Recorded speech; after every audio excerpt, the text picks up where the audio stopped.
कल्याण नमो विष्णुपादाय कृष्णप्रेष्ठाय भूतले श्रीमती ज्योतितागस्वामी इति नामिने नमाचार्यपादाय नेताय कृपप्रदायिने गौरकतामताय नगरग्रामतरणे नमो विष्णुपादाय कृष्णप्रेष्ठाय भूतले श्रीमती भक्तिवेदान्तस्वामी इति नामिने नमस्ते सरस्वती देवे गौरवाणी प्रचारिणे निर्विशेषशून्यवादिपाश्चात्य देशतारिणे जय श्री कृष्ण चैतन्य प्रभु नित्यानंद श्री अद्वैत गदाधर श्रीवासादि गौरभक्तवृंद हरे कृष्णा कृष्णा कृष्णा हरे हरे हरे राम राम राम हरे हरे।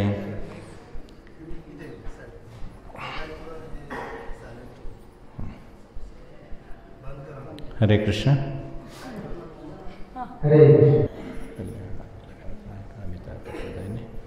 श्रीमद् वेंकटनाथ శ్రీనివాస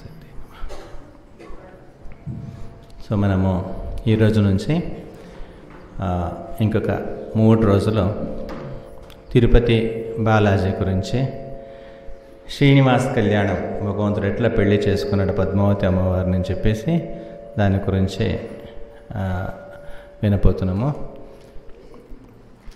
సో బాలాజీ గురించి గొప్పగా పాడిన తాళపాక అన్నమాచార్య అంటున్నాడు, వినరో భాగ్యము విష్ణు కథ. భగవంతు గురించి వినడం అనేది పెద్ద భాగ్యం. అది ఎట్లా మన ఈ వెన్నుముక గట్టిగుంటే మనకు అన్ని పనులు మనం ఎట్లా సక్రమంగా చేయగలుగుతామా, అట్లా ఈ భగవద్గీత అనేది వినడం వల్ల మిగిలిన అన్ని అంటే భక్తికి కావలసిన అన్ని మనకు దొరుకుతుంది అని చెప్పేసి. ఎందుకంటే ఫస్ట్ నవవిధ భక్తులు ఫస్ట్ ఆద్యత దేనికి ఇచ్చినారంటే శ్రవణం, దేవుడి గురించి విన్నప్పుడు మనసు అనేది అక్కడ పోతాయి, దేవుడి గురించి వింటూ ఉంటాయి. అట్లా ఫస్ట్ మనము ఆయన గురించి వినాలా. ఏ వ్యక్తి పైన కూడా మనకు ఒక ప్రేమం రావాలంటే కొద్దిగా వాళ్ళ పట్ల విన్నప్పుడు మనకు వస్తాయి. అందుకు వినడం అనేది చాలా అవసరము. చాలా పొద్దున ప్రవచనం ఉంటుంది, కొద్దిగా నిద్ర వచ్చేస్తాయి, కొద్దిగా జాగ్రత్తగా వినాలా. ఇప్పుడు మనకెవరైనా నీకు పొద్దున త్వరగా లేచి నీకు నేను చెప్తా ఉంటాను, నీవు ఒక క్షణం కూడా కళ్ళు ముయ్యకుండా వింటే నీకు ఒక లక్ష్యం ఇస్తామంటే మనం క్లోజ్ చేయము కదా. నీకు ఒక్కొక్క నిమిషానికి ఒక్కొక్క లక్ష్యం ఇస్తామంటే దానికి పెద్ద భాగ్యం, కళ్ళు అట్లే తెరిచి పెడతాము. అట్లా మనము ఇది భగవద్గీత వస్తే తర్వాత దీనికి వినేదానికి మనకి ఏమేం భగవంతుడు కరుణిస్తాడని చెప్పేసి మనం అంత సావధానంగా అంత శ్రద్ధగా దీన్ని వినాలా. అట్లా ఈ భగవంతుడి గురించి తిరుపతి మీకు అందరికి తెలిసిందే కదా. ఎంతమంది తిరుపతి పోయినారు బాలాజీని దర్శనం చేసుకున్నాం? అందరూ ఉన్నారు. జై. అది ఏమో కానీ పంచామృతం అంటారు. పంచామృతం అంటే తిరుపతి బాలాజీని జీవామృతం అంటారు. అట్లా ఈ శ్రీరంగనాథుని గానామృతం అంటారు, తిరుపతి బాలాజీని జీవామృతం అంటారు. తర్వాత వరదరాజను కంచి వరదరాజ స్వామిని దేవామృతం అంటారు. తర్వాత మేలుకోటలో ఉండే చెల్వనారాయణని ఆయన రామామృతం అంటారు. తర్వాత చెన్నైలో ఉండే పార్థసారథిని గీతామృతం అంటారు. అంటే ఆ చెన్నైలో ఉండే పార్థసారథిని ఒకసారి చూస్తే గీత మొత్తం మనం అర్థం చేసుకుంటే ఎంత ఫలం దొరుకుతుందో అంత ఫలం దొరుకుతుందని చెప్పేసి. వరదరాజుని చూస్తే ఆయన దేవతలకు వరం ఇచ్చేవాడు, మళ్ళీ మిమ్మల్ని అంత వదులుతాడా, మీకు కూడా ఫుల్గా ఇచ్చి పంపిస్తాడు. తర్వాత ఈయన మేలుకోటే ఆయన వచ్చి రాముడుకు అమృతం లాంటిది, దేవుడికి ఆయన నచ్చిందంట. ఆయన దేవుడు మళ్ళీ విచిత్రమైన ఇల్లు మనకు అంత స్పెషల్ దేవుడు మేలుకోట చెల్వనారాయణ స్వామి, చాలా బాగుంటాయి. తర్వాత గానామృతం రంగనాథ్ స్వామి, వెనక ముందు ఆయన పోతూ ఉంటే ఏదో వేదాలు కానీ పాటలు కానీ వింటా పోతూ ఉంటాడు, అట్లా ఊరికనే పోవడం. ఎప్పుడంటే ఆయనకు పాటలు అంటే చాలా ఇష్టము. ఈయనకు జీవరాశులు అంటే చాలా ఇష్టం. ఎట్టో ఒకటి తన వైపుకు లాగుతుంటాడు. కొండలలో నెలకొన్న కోనేటి రాయుడు వాడు, కొండలంత వరములు గుప్పిడివాడు. ఎంత ఇస్తాడంటే ఆయన లెక్కలది ఇంతే అంటే తీసుకోను మనకు సరిపోతాయి. చీమకు ఒక గోత చక్కెర ఏం చేస్తాయి? అది దానికి అవసరమే లేదు కదా అంత. అది నీకు ఒక చెయ్యి వేస్తే సరిపోతాయి దాని మొత్తానికి. అట్లా గుప్పిడి వాడం కొండలంత వరంలో తీసుకో, నీకు ఎంతకాలో తీసుకొని చెప్పేసి జీవికు చాలా స్పెషల్ కరుణచి పనిపించే దేవుడు తిరుపతి దేవుడు. ఏడుకొండలవాడ వెంకటరమణ గోవింద గోవింద. ఇంకా మనసుని మనము అక్కడ తీసుకొని పోవాలి. ఓకే, ఇంకా సోలాపూర్లో ఉండొద్దు, ఇంకా మనం తిరుపతిలో ఉండాలి. తిరుపతి ఆ కొండ కింద ఉండడం, తిరుపతి కొండ కింద ఉండడము, పుష్కరిణి స్నానం చేయడము, ఏకాదశి వ్రతం చేసేవాళ్ళు ఈ 3 విషయంలో ఉండేవాళ్ళు చాలా ప్రపంచంలో చాలా గొప్ప జీవరాశులు అని చెప్పేసి శాస్త్రం చెప్తుంది. పెద్ద భాగ్యం అది కొండ కింద నివసించడం, తిరుమల కొండ కింద నివసించడము, అక్కడ స్వామి పుష్కరిణిలో స్నానం చేయడము, తర్వాత ఏకాదశి వ్రతం చేసేవాళ్ళు. వీళ్ళు 3 కూడా వీళ్ళకిన గొప్ప భాగ్యవంతులు ఈ ప్రపంచంలో లేదంటారు. అంత గొప్ప ప్లేస్ అది. పైన అది సామాన్య కొండ కాదు, అది పెద్ద సనక సనందనాదిలో దేవతలు అంతా మృగలాగా తిరుగుతున్నారంట అక్కడ, జంతువులాగా. ఫ్యూచర్లో వస్తుంది ఎందుకు అట్లా ఉన్నారని చెప్పేసి. తర్వాత ఈ నవరత్న అన్ని వజ్ర వైడూర్యాలతోటి చేసిన కొండ అది. సాక్షాత్ శాలిగ్రామం అది, భగవంతుని యొక్క దయాస్వరూపం అది ఆ కొండ. అది మనకు దాన్ని తాకడమో దాని గురించి వినడమో, దాన్ని అసలు పాతకాలంలో వాళ్ళంతా పైకి ఎక్కేవాళ్ళు కాదు, మోకాళ్ళతో ఎక్కేవాళ్ళు, దాన్ని తొక్కేవాళ్ళు కాదు. కానీ లాస్ట్కి ఇట్లా మనకు అంత శ్రద్ధ లేదు కదా, అంత భక్తి మనం చేయలేము. అంత ఉంటే దేవుడిని వదిలేస్తాం కావాలంటే. అటువంటి కష్టమైన ప్లేస్ అయితే దేవుడు మళ్ళీ ఆచార్యులు సరే ఎట్టొకటి మీరు భక్తితోటి కొండకు వస్తే మీకు ఏమేమి ఫలం ఉంది, ఎంత మంచిది అదని చెప్పేసి మనము ఇప్పుడు వింటా ఉంటే తెలుసుకోవచ్చు. ఎట్లా స్టార్ట్ అయిందంటే, అంటే ఈ భవిష్య పురాణంలో ఉండే విచారం మీద, భవిష్య పురాణంలో వేదవ్యాసులు చెప్పిన విషయము, వీళ్ళు సూత పురాణికులు శౌనకాదులనే ఉన్నారు కదా.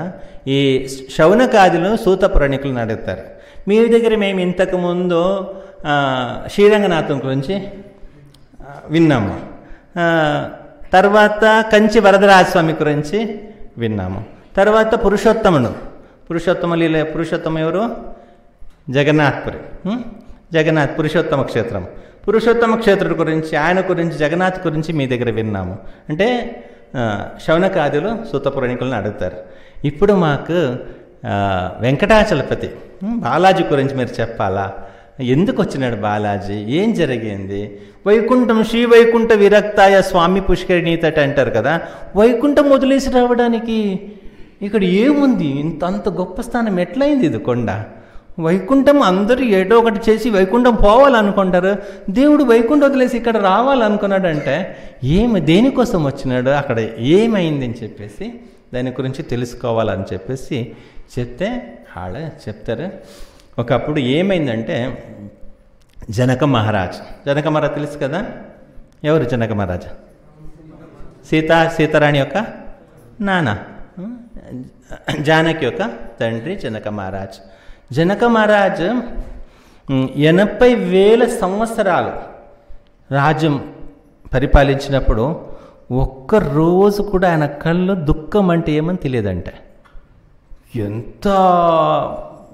ఏం చేసి ఉంటాడు ఊహించలేము కదా. అంత మంచి పరిపాలన చేస్తూ ఉన్నాడు. ఆయన పరిపాలన ఆయనకు ఒక తమ్ముడు ఉంటాడు, కుశధ్వజ కుశకేతు అంటారు ఆయన్ని. అట్లాంటి ఒక తమ్ముడు ఉంటాడు. ఈ రాజ్యమంతా ఆయనకు వదిలేసి ఈయన కేవలం భగవద్భక్తి మాత్రం చేసుకునేసి పూర్తి రోజుని గడుపుతున్నాడు. అట్లా ఆయన పూర్తి భగవద్భక్తిలో మునిగి ఉంటాడు. ఆయనకు ఈ దుఃఖం అనేది ఏమని తెలియదంటే, దుఃఖం అంటే ఎట్లుంటుంది, ఎందుకు కళ్ళు నీళ్ళు వస్తాయని ఆయనకు ఇది కాలేదు. రే మనం మంచిగా ఉన్నాము, ఇది మంచిగుండే ప్లేస్ కాదు, కానీ ఇక్కడ మంచిగా ఉన్నామంటే దేవుడు మన వెనకాల ఇంత మనని పరిపాలిస్తున్నాడు, మంచిగా చూసుకున్నాడు కాబట్టి మనము మంచిగా ఉన్నాము. అట్లా తెలుసుకోకుండా ఆ కొద్దిగా ఇది వచ్చేసింది. అరే దుఃఖం అంటే ఏమని చెప్తే, భగవంతుడికి సొంత మామ కదా, రాముడు వాళ్ళ మామ కదా, రాముడు అయినా కానీ మామ అయినా కానీ ఈ అహం అనేది కొద్దిగా వచ్చిందంటే దేవుడు కాదు. ఇది తప్పే. నా మామ అయితే ఏమే, నీ కూతురు నాకు ఇస్తే ఏమే, ఇది నీవు అనుకోనిది తప్పు. నా జీవితంలో దుఃఖం రాలేదంటే అది నీవు అట్లా అనుకోవడం తప్పు అని చెప్పేసి నీకు నేర్పించాలని చెప్పి దేవుడికి అనిపించింది. నీవు తెలుసుకోవాలా, ఈ ప్రపంచం దుఃఖంలో కూడిన ప్రపంచము. అయితే నా భక్తి చేస్తున్నావు, నన్ను తలుచుకుంటావు. జనక మహారాజు ఒక్కొక్క బ్రీత్కి 3 సార్లు రామ రామ రామ అంటాడు. ఒక శ్వాసం తీసుకుంటే 3 సార్లు రామ రామ అని పిలుస్తాడంట.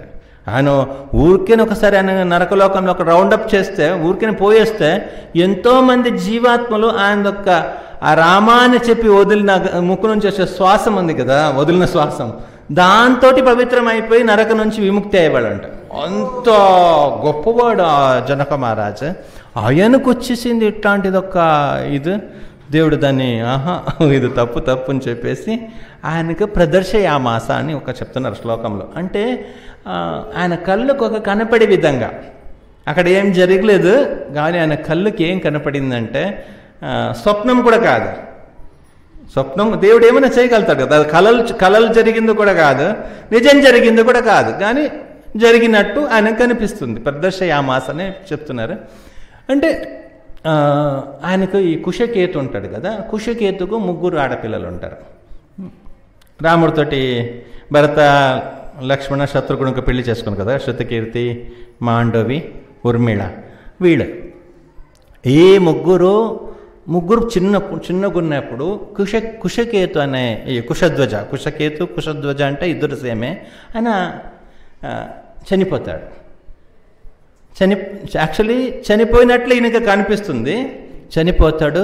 అదే మంటలు దూకి ఆయన భార్య కూడా చనిపోతుంది, కుశధ్వజద. అయితే ఈ చిన్న పిల్లల్ని పట్టుకునేసి ఏడుస్తున్నాడు. ఫస్ట్ టైం బాధ అనేది కలుగుతుంది. అయ్యో అంత మంచి, మీ తల్లి కూడా వదిలేసిపోయింది, తండ్రి వదిలేసిపోయింది, ఇంత చిన్న పిల్లల్ని నేను ఎట్లా పోషించాలా? ఈ తల్లిదండ్రులు ఉండాలి కదా, తల్లిదండ్రులకి నా మంచికి ఎవరు పోషించగలుగుతారు? మిమ్మల్ని ఎట్లా మిమ్మల్ని పోషించాలా? ఎట్లా మీకు భగవద్భక్తిని ఇవ్వాలా? మిమ్మల్ని ఎట్లా భగవంతుడి వైపు తీసుకుని పోవాలా? అన్ని రకాల ఆలోచించాలని గట్టిగా 3 పిల్లల్ని పట్టుకొని ఏడుస్తున్నాడు. ఏడుస్తూ ఉంటే ఆ టైంలో వాళ్ళ ఇంటికి శతానంద మహారాజ్ వస్తారు. శతానంద అంటే అహల్య గౌతమ్ అన్నారు కదా, వాళ్ళ కొడుకు శతానందుడు. శతానందుడు వీళ్ళకి ఎక్స్ప్లెయిన్ చేస్తాడు. నీవి ఇంత బాధగా ఉంటాయి, ఇట్లాంటిది ఒక చెడు కళ నీకు కనిపించిందంటే నీవు మన శ్రీనివాసుడి గురించి విను, నీ అన్ని బాధలు పోతాయి. శ్రీనివాస్ కళ్యాణం గురించి విను, నీ అన్ని బాధలు పోయి నీకు నిజమైన ఆనందం కలుగుతాయి చూడు అని చెప్పేసి ఆయన ఎక్స్ప్లెయిన్ చేశాడు. అయితే ఎక్కడ ఉంటాడు ఈ శ్రీనివాస్, ఎవరిది అని అంత అడిగితే ఈ తిరుపతి గురించి, ఆయన నిలబడిన కొండ గురించి విను, ఆ కొండ ఎంత గొప్పదని విను, తర్వాత నేను నీకు ఆయన గురించి చెప్తానని చెప్తే, అయితే అక్కడ 4 కొండలు, ఈ కొండ ఉంటుంది. ఈ కొండకు వేరే వేరే యుగంలో వేరే వేరే పేర్లు ఉంటాయి. అట్లా ఈ వెంకటాచలం అంటే ఈ తిరుపతి కొండ గురించి ఎక్స్ప్లెయిన్ చేస్తారనమాట. ఈ తిరుపతి కొండ ఫస్ట్ దీన్ని వృషభాద్రి అనే దీనికి పేరుండింది అనమాట. కృతయుగంలో, సత్యయుగంలో వృషభాద్రి అనే పేరు ఉంటుంది. అయితే దాని గురించి ఆయన శతానంద మహారాజు జనక మహారాజుకి చెప్తూ ఉంటాడు. ఇక్కడ ఆయన ఈ సూత పురాణికులు ఈ విషయము శౌనకాదులకు చెప్తున్నారు, వేదవ్యాసులు చెప్పిన విచారం మీద. అట్లా చెప్తుంటే వృషభాసురుడు అనే ఒక అసురుడు, వృషభాసురుడు అనే అసురుడు, ఆయన ప్రతిరోజు శాలిగ్రామ పూజ చేస్తాడు. ప్రతిరోజు శాలిగ్రామ పూజ చేస్తాడు. 1-2 సంవత్సరం కాదు, 5,000 సంవత్సరాలు, 5,000 సంవత్సరాలు శాలిగ్రామాన్ని పూజ చేస్తాడు. అది ఏం శాలిగ్రామము? నరసింహ శాలిగ్రామం. నరసింహశాలిగ్రామం అంటే మనం చూడండి, ఆయన రాక్షసుడుకు భగవంతుడే, విష్ణువే వైరి, దానవంతకుడు, ఎక్కడ వాళ్ళపైన కరుణ లేదు, వాళ్ళని చూస్తే కొట్టేస్తాడు. అటువంటి దేవుడు ఆయన సాక్షాత్ భగవంతుడు అట్లా ఉన్నప్పుడు ఈయన దగ్గర పూజ తీసుకుంటున్నాడు, వృషభాసురుడి దగ్గర. ఆయన ప్రతిరోజు శాలిగ్రామాన్ని పూజ చేయడం. శాలిగ్రామం పూజ చేయడం అంటే సామాన్యం కాదు. శాస్త్రం చెప్తుంది, శాలిగ్రామ శిలాస్పర్శం ఏ కురువంతి దినే దినే. శాలిగ్రామ్ రోజు ఎవరు తాకుతారా, రోజు వాళ్ళు ఎవరు పూజ చేస్తారా, వాంఛంతి కర సంస్పర్శం తేషాం దేవ సవాసవ. శాలిగ్రామ శిలాస్పర్శం ఏ కురువంతి దినే దినే. ఎవరైతే ప్రతిరోజు శాలిగ్రామం తాకుతారా, ఎవరైతే శాలిగ్రామం పూజ చేస్తారా, వాంఛాంతికర సంస్పర్శం తేషాం దేవ సవాసవ. అటువంటి వాళ్ళ చేయి పట్టుకోవడానికి దేవతలు నేను ఫస్ట్ అంటారంట. శరీరం వదిలేసిపోయినప్పుడు వాడు శాలిగ్రామకు పూజ చేసిన చెయ్యి అది నేను పట్టుకుంటానని చెప్పేసి ఆశపడతారంట. శాలిగ్రామ పూజ ప్రతి ఒక్కరు చేయాలి, దానికి ఏమీ రిస్ట్రిక్షన్ లేదు. దానికి శాలిగ్రామ పూజకి ఏమీ పెద్ద కష్టమేం కాదు. ఏం తాకుతావో ఒక మహారాజు అంటున్నాడు, శాలిగ్రామ పూజకి ఏం విధి ఉందంటే దానికి ఏం తాగుతావా పోసి తాగేసే, ఏం తింటావా చూపి తినేసే, అంతే. దానికి ఏమీ పెద్ద ఇది లేదు, సింపుల్. అది శాలిగ్రామ పూజ చాలా చాలా భయపడతారు. చూడండి, ఆ రాక్షసులకున్న బుద్ధి కూడా మనకు లేదు కదా. ఆయన రోజు శాలిగ్రామ పూజ చేస్తున్నాడు. దేవుడు అంత కఠోరుడు కాదు.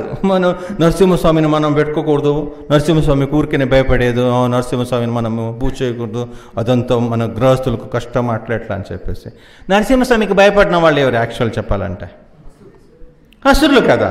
హిరణ్యకశిపుడు భయపడినాడు, ప్రహ్లాద్ మహారాజు భయపడినాడా? లేదు. అప్పుడు మనది ఎవరి పార్టీ? మనం భయపడితే మన ఎవరు పార్టీ?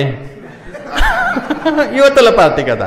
మనం నరసింహస్వామికి భయపడలేదంటే అవతల పార్టీ, ప్రహ్లాద్ మహారాజు పార్టీ. మనం భయపడుతున్నామంటే మన యువతల పార్టీకి లెక్క. మనం అనుకోవాలి మనం ఎవరు పార్టీ. నరసింహస్వామిని చూసి మనకు భయం వస్తుందంటే అలా ప్రహ్లాద్కి భయం రాలేదు, మళ్ళీ మనకి ఎందుకు అంత భయపడాలా? అవును, ఆయన గొప్పవాడే, అన్నీ తెలుసు, కానీ ఆయన మన దేవుడయ్యా, మనం ఎందుకు భయపడాలా? అట్లా నరసింహస్వామిని పూజ చేసి కరాళ వదనం, మళ్ళీ భయపడే రూపం అంట ఆయన దగ్గర ఉండే ఆ శాలిగ్రామం నరసింహస్వామి. అయితే ప్రతిరోజు ఎట్లా పూజ చేస్తాడు, ఎట్లా ప్రతి పూజ అయిన తర్వాత లెఫ్ట్ హ్యాండ్లో తలకాయ పట్టుకుంటాడు, రైట్ హ్యాండ్లో కోస్తాడు. ఇదే కర పుష్పం, నీకు తీసుకో పుష్పం అని చెప్పేసి. అసలుడు కదా, కొద్దిగా తమగుణ పూజ రజోగుణ పూజ ఉంటాయి కదా. ప్రతిరోజు తలకాయ తీయడం, దేవుడికి అర్పించడం, అంతే. అయితే ఆయనకుండే జ్ఞానం ఏమంటే దేవుడికి ఏదైనా ఇస్తే అది రిటర్న్ వస్తాయి. దేవుడు ఎప్పుడు ఎవరిది పెట్టుకోడు, అది మంచిదా చెడు ఆయనకు ఎవరు రుణం పెట్టుకునే అలవాటు లేదు. మనకేది ఇచ్చింది, మనం ఏమి ఇచ్చినా దాన్ని మళ్ళీ ఇస్తాడు ఆయన. అట్లా ఆయన ఆయనకు తెలుస్తాడు రాక్షసుడికి. ఒక తలకాయ ఇస్తే ఇంకొక తలకాయ పనిపిస్తాడని చెప్పేసి ఈ తలకాయ తీసి ఆయన పాదాలు కూడా వచ్చే ముందు ఇంకొక తలకాయనికి వస్తాయి. అట్లా 5000 సంవత్సరాలు రోజు అదే పని, తలకాయ తీయడము, దేవుడికి ఇవ్వడము. ఇది నీకు పుష్పం తీసుకో అని చెప్పి, పుష్పం సమర్పయామి, మంత్ర పుష్పం ఉంది కదా, అరే శిరా పుష్పం సమర్పయామిని తలకాయ దేవుడికి ఇచ్చేయడం రోజు. నరసింహస్వామి దాన్ని ఏం చేస్తాడు పాప, ఆయన రోజు చూసి వానికి అంత బలం వచ్చేసి శాలిగ్రామ పూజ చేసి ఇంకొకరు అందరితోటి గొడవకపోయారు. అందరితోటి మనం పవర్ ఉంది కదా, అందరితోటి గొడవకపోయేది. కానీ ఈ శాలిగ్రామ పూజ కానీ నరసింహ పూజ కానీ ఒక్కరోజు కూడా ఆపలేదు. ప్రతిరోజు మనము ఆయన ప్రతిరోజు చేస్తున్నాడు. అట్లా మనము ఈ ఒక సెంటిమెంటల్ ఉండకూడదు. ఏదైనా శాస్త్రంలో ఉందా లేదా తెలుసుకోవాలా మనము. అయ్యో ఇటువంటి ఫోటో పెట్టుకోకూడదు, ఏదో పార్థసారథి ఫోటో పెట్టుకోకూడదు కొంచెం మందికి, లేకుండా నరసింహస్వామిని పెట్టుకోకూడదు, ఇంట్లో గొడవలు వస్తాయి, లేకుండా ఇంట్లో శుద్ధం ఉండాలా, అట్లా అంతే. మన దేవుడు మనతో అడ్జస్ట్ అవుతాడు. ఒకరోజు చూస్తాడు వీళ్ళేంటిది కండిషన్ ఏమని. వీళ్ళు ఉండదు 3 రూమే, సరే ఒకటి వాళ్ళకు ఒకటి నాకు ఒకటి వచ్చిన వాళ్ళకని వదిలేస్తాడు. మనం భగవంతుడు అట్లా మనకుండే పరిస్థితి బట్టి మనము ఆయన పూజ చేయొచ్చు. ఎటువంటి వాళ్ళని పూజ చేసు దేవుడికి. మనకు అవసరం లేనిది ఒక మూఢనమ్మికలు అంతా మనం పెట్టుకోకూడదు. మనం మామూలుగా బయటికి వెళ్ళినప్పుడు ఎక్కడికైనా అడగకూడదు అంటారు కదా. నువ్వు ఎక్కడ పోతున్నావు అని అడిగితే పెద్ద కోపం వచ్చేస్తుంది. మళ్ళీ కండక్టర్ టికెట్ తీసుకున్నప్పుడు ఆయన ఎక్కడన్నా అడిగినప్పుడు అదే బస్సులు కదా పోయేది, ఆ టికెట్ చింపిస్తాడు. అప్పుడు చెప్తాం కదా ఎక్కడ పోయేదని. ఎక్కడికైనా అడిగితే నేను కొట్టేస్తామని చెప్తామా? లేదు, మర్యాదగా టికెట్ ఆయన ఇంకా నాకే సీట్లు అప్పుడు తీసుకోవాలనిపిస్తుంది. ఆయన అప్పుడు ఈ సెంటిమెంటల్ కొద్దిగా ఆలోచించాల. ఇది నిజంగా ఇది వర్కౌట్ అవుతుందా, నిజంగా పనికి వస్తుందా లేదని. పనికి రాని కొన్ని మూఢనమ్మకాలు మన దగ్గర ఉండకూడదు. అట్లా ఈ నరసింహస్వామిని పూజ చేయకూడదు అని అటువంటి దేవుడు కాదు. అంత చిన్న పిల్లోడిని తొడలు పెట్టుకుని ముద్దు పెట్టుకున్నాడు. మనని ఏం చేస్తాడు? మనమేమే వృషభాసురుడు కాదు కదా, మనమేమే బ్రాహ్మణులకు వాళ్ళకి ఇబ్బంది పెట్టలేదు. అట్లా భగవంతుడు అంత కరుణమ్మ. ఈ పూతన విషపాలు ఇయ్యాలనుకున్నాడు, ఆమెకే మంచి లోకాన్ని కరుణించిన దేవుడు మనకంతే. మనమేమి భగవంతుడు విషయం ఇవ్వాలి అనుకోలే కదా, మనం మంచి పాలు ఇస్తాము అంత. అది తెలియదు, ఏదో ఆవు పాలో ప్యాకెట్ పాలో మనకు తెలియదు అని మనకు ఉండే ప్రేమలో దేవుడు ఏదో తీసుకొని ఇస్తాము. మనని ఏమి చంపబోతున్నారా? లేదు, దేవుడు నిజంగా మంచి ప్రేమ ఆయన ఇవ్వగలుగుతాడు. మన ప్రేమలో ఆయన చూసుకోవాలంతే. అట్లా ఈ వృషభాసురుడు ఈ విధంగా దేవతలంతా పోయి కంప్లైంట్ వేసినారు.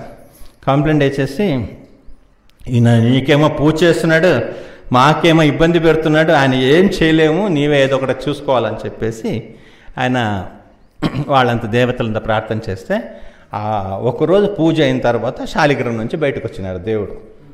శాలిగ్రామం నుంచి బయటకు వచ్చినాడు భగవంతుడు. మామూలుగా శంకు చక్ర గద పద్మతోటి బయటకు వచ్చినాడు. చాలా చూసి దండం పెడతాడు, చాలా ఇది చేస్తాడు. సరే, నీవు ఇన్నాళ్ళు నాతో పూజ చేసినావు కదా, నీకు ఏం వరం కావాలో అడుగిస్తానంటాడు. అయితే చూస్తానికి చాలా బాగున్నావు, నాలాగానే స్ట్రాంగ్ ఉన్నావు, నాకు వైకుంఠ లోకము, ముక్తి, మోక్షము అదంతా ఏం అవసరం లేదు, నీతో ఒకరు గొడవ పెట్టుకోవాలనిపిస్తుంది నాకు ఈ దేవతలంతా అది పప్పు బువ్వము పెరుగు తినేసి బలం లేదనుకుంటాను. ఒక్కరు నా వాళ్ళకు కొట్టి పనిపిస్తున్నాను, వాళ్ళు భయపడి పారిపోతున్నారు. నాకు ఒక సరి అయిన వ్యక్తి దొరకలే పోరాడడానికి. నిన్ను చూస్తే నాకు సమానంగా ఉన్నట్లున్నావు, ఇది చేస్తామా అని నాతో నీ వరం ఇవ్వాలంటే నేను గొడవ పెట్టుకోవాలని చెప్పేసి యుద్ధం చేయాలని. చేస్తాం, దానికేముంది. అయితే ఒక కండిషన్, నేను దశావతార గురించి విన్నాను, నీకు కొద్దిగా మోసం చేసే అలవాటు ఉంది అని విన్నాను అట్లనే చీటింగ్ చేయకూడదు. ఫైటింగ్ అంటే ఫైటింగ్ ఓపెన్గా ఉండాలా. నీవేదో వామన రూపంగా వచ్చేసి 3 అడుగులు ఇస్తే చాలా అబ్బా అని చెప్పేసి లాస్ట్ ఒక కాలు పెట్టుకోవడానికి ప్లేస్ లేదన్నారు, 2 మొత్తం కవర్ అయింది. ఇట్లంతా యుద్ధం అంటే ఓపెన్గా ఉండాలి. మళ్ళీ మాకు తెలియదు అని చెప్పేసి నీవు మోసం చేసి అట్లంతే ఓపెన్గా కొట్లాడాలి. మనం ఇద్దరు చేసుకోతామా, గొడవ పెడతామని. ఇంకా భగవంతుడు గరుడ వాహనంలో వచ్చినాడు, ఆయన కూడా ఒక గరుడని పట్టుకొని వచ్చినాడు. సమానంగా ఉన్నాడు, తపోబలము. యుద్ధం చేసినారు ఇద్దరు బాగా. దేవుడు కూడా కొద్దిసేపు చెమట పుట్టింది, ఏమి వీడు బలంగా ఉన్నాడు, నాకు పూజ చేసి వచ్చిన బలం ఏదని చెప్పేసి కదా. దేవుడికి అర్థం కాదు కొన్ని ఈ విషయము. నా భక్తులు ఎంత శక్తివంతులు అని చెప్పేసి. రాముడు లంకకు పోవాలంటే బ్రిడ్జి కట్టి 30 రోజులు వాళ్ళకంతా అన్నం పెట్టి వంట చేసుకునేసి అక్కడక్కడ టెంట్ వేసుకుని తిని స్లోగా 1 నెల పడింది. అదే హనుమంతుడు జై శ్రీరామ్ అని యువతల నుంచి అక్కడ జంపు, ఒకే హరినామం. ఈ హరినామం యొక్క బలము ఎవరు అర్థం చేసుకోరు. హరే కృష్ణ కృష్ణ కృష్ణ హరే హరే, హరే రామ రామ రామ హరే హరే. హరినామంలో అంత బలం ఉంది. దేవుడు ఆయన నా జపం నా పేరు చేసుకుని ఇంత బలం పొందినాడు. ఇది ఏమ్రా బాబు, దేవుడు అన్నాడు ఇంక వీడికి ఇంత ఒట్టి రెజలింగ్లు కుదరదు ఇన్ని కొట్టడానికి, ఇంకా నా శంఖ చక్రాలు కావాలని చెప్పేసి చక్ర పట్టుకుని వచ్చినాడు. అయితే ఆయన ఫస్ట్ దేవుడు కాదు, నీ చక్రానికి దండం రా బాబు అని చెప్పేసి ఫస్ట్ ఈ చక్రం ఎంతమంది తలకాయ తీసింది నాకు బాగా తెలుసు, నేను నీ గురించి బాగా విన్నాడు. ఇది కీర్తిమంతా పెద్ద రాక్షసులతో శిశుపాలనంతా లేపేసింది. ఇది ఈ చక్రంతో నేను పోరాడలేను రా బాబు, నీకు సరెండర్ అవుతాను, నన్ను నీ చక్రంతో చంపేసి నన్ను నీ లోకానికి, హరిమందిరం నీ లోకానికి వస్తానంటే దేవుడు రెడీ అయినాడు. చక్ర పట్టుకుని చంపేస్తానైతే చంపి ఏమీ అసుర శరీరము వద్దు, ఫోన్ తీసుకో అని చెప్పేసి. అయితే నాకు ఒక వరం కావాలా. ఏం వరం కావాలంటే ఈ ఒక కొండ ఉంది కదా, ఈ కొండ నా పేర్లు పెట్టుకోవాలా. దేవుడికి ఏముంది, 14 లోకలు ఆయన పేర్లు ఉంది. ఒక చిన్న బాధ అడుగుతున్నాడు, ఒక చిన్న ఏరియా రాసుకోరా నీ పేరు అని చెప్పేసి. సరే తతాస్తున్నాడు. చిన్న ఒక ఏరియా, ఒక చిన్నగా ఉంటుంది. అంత పెద్ద భువన పాండాలంతా ఊహిస్తే మేరు పర్వతం ఒక చిన్న ముక్క అది అనుకోవచ్చు, చిన్న బిడ్డ. సో తీసుకొని చెప్పేసి ఆ రోజు నుంచి ఆ కొండకు వృషభాద్రి వృషభాద్రి అనే పేరు వచ్చేసింది. అట్లా గుర్తుపెట్టుకోండి. ఎట్లా వచ్చింది? గుర్తొచ్చేసింది కదా. వృషభాసును సంహరించినాడు దేవుడు సంహరించే ముందు ఆయన అడిగినాడు నా పేరు రావాలని చెప్పేసి దానికి వృషభాద్రి అని. ఆద్రి అంటే కొండ, వృషభాచలం. అచలం అంటే కూడా, చలం అంటే తిరిగేది, అచలం అంటే తిరగకుండా ఉండేది, అక్కడే స్థిరంగా ఉండేది. దాని వృషభాద్రి అనే పేరు వచ్చింది. అప్పుడు జనక మహారాజు శతానదుని వాళ్ళు అడుగుతున్నారు, అయితే సరే దీనికి అంజనాద్రి అని, దీనికి 4 యుగంలో 4 పేరు ఉందన్నారు. కృతయుగంలో వృషభాద్రి, త్రేతాయుగంలో అంజనాద్రి, ద్వాపరంలో శేషాద్రి, కలియుగంలో వెంకటాచలం అనే పేరు వచ్చింది అన్నాడు. అయితే నాకు అంజనాద్రి గురించి చెప్పండి అని చెప్పినారు. అయితే అంజనాద్రి గురించి చెప్తున్నారు. ఈ అంజనాదేవి తెలుసు కదా. అంజనాదేవి ఎవరు? అంజనాదేవి ఎవరు అమ్మ? హనుమాన్జీ యొక్క అమ్మ. హనుమాన్జీది అమ్మ అంజనాదేవి అక్కడ హంపికడ ఉంటుంది. ఆయన మతంగముని, వాళ్ళకు గురువు మతంగముని. మతంగముని యొక్క ఆశ్రమాలు ఉంటుంది. ఆమెకు పిల్లలు లేనప్పుడు ఆ మతంగమునిని అడుగుతారు వాళ్ళు, మాకు మార్గదర్శనం చేయండి, మాకు అనుగ్రహించండి అని చెప్తే ఆయన అంటాడు, మీరు మన పంపా సరోవరం ఇక్కడ నుంచి ఒక 50 యోజనాల దూరంలో నరసింహాశ్రమం ఉంది. ఆ నరసింహాశ్రమం అంటే కొండపైన ఉండే విచారాలు చెప్తుంది. అక్కడ పోయి మీరు తపస్సు చేసుకునేవు, భగవంతుని తపస్సు చేసుకో, నీకు ఆయన ప్రత్యక్షమవుతాడు, ఆయన అనుగ్రహిస్తాడు, పిల్లల్ని అనుగ్రహిస్తాడు అని చెప్పి, ఏదో విధంగా నీకైనా ఆయన కరుణ చూపిస్తాడని చెప్తే ఆమె అన్నీ వదిలేసి ఇప్పుడు ఏదైతే ఈ జాపాలి ఉందా అక్కడ తపస్సు చేస్తుంది. 1 సంవత్సరం చాలా కఠినంగా తపస్సు చేస్తుంది. ఫ్లవర్స్ వేసుకోలే, ఏదో పర్ఫ్యూమ్ సుగంధ ద్రవ్యాల్ని వాడకుండా, అన్నాహారం తినకుండా చాలా కఠినంగా తపస్సు చేసింది 1 ఇయర్. 1 ఇయర్ అయిన తర్వాత, 1 సంవత్సరం అయిన తర్వాత ఆమెకు వాయుదేవుడు వచ్చి రోజు ఒక్కొక్క పండు ఇస్తాడు. అట్లా 12 సంవత్సరాలు అంటే ఏకాదశికి వీడు మళ్ళీ మిగిలిన రోజు మాత్రం, ఏకాదశి కాకుండా మిగిలిన రోజు ప్రతి రోజులో ఒక్కొక్క పండు ఇస్తున్నాడు. అట్లా పండు ఇచ్చేసి ఒకరోజు ఆ పండు లోపల తన శక్తి అంతా పోసి ఆ పండుని ఇచ్చేస్తారు. ఆ పండు తినేసిన తర్వాత ఆమె గర్భవతి అవుతుంది. ఆంజనేయ స్వామికి జన్మమిస్తుంది. ఆ ఆంజనేయ స్వామికి జన్మ ఇచ్చిన వల్ల ఆ కొండకి ఏం పేరు వస్తుంది? అంజనాద్రి అని పేరు వస్తుంది. ఆ కొండకు త్రేతాయుగంలో జరిగిన లీల ఇది. ఆ కొండకు అంజనాద్రి అని పేరు వస్తుంది. అయితే ద్వాపరంలో శేషాద్రి అనే పేరు ఎట్లా వచ్చిందని చెప్పేసి దాని గురించి చెప్తున్నారు. ద్వాపరంలో ఏమైందంటే, ఒకసారి భగవంతుడు వైకుంఠంలో ఉండి శేషదేవుడు చెప్పినాడు, లోపల ఎవరిని పనిపియద్దని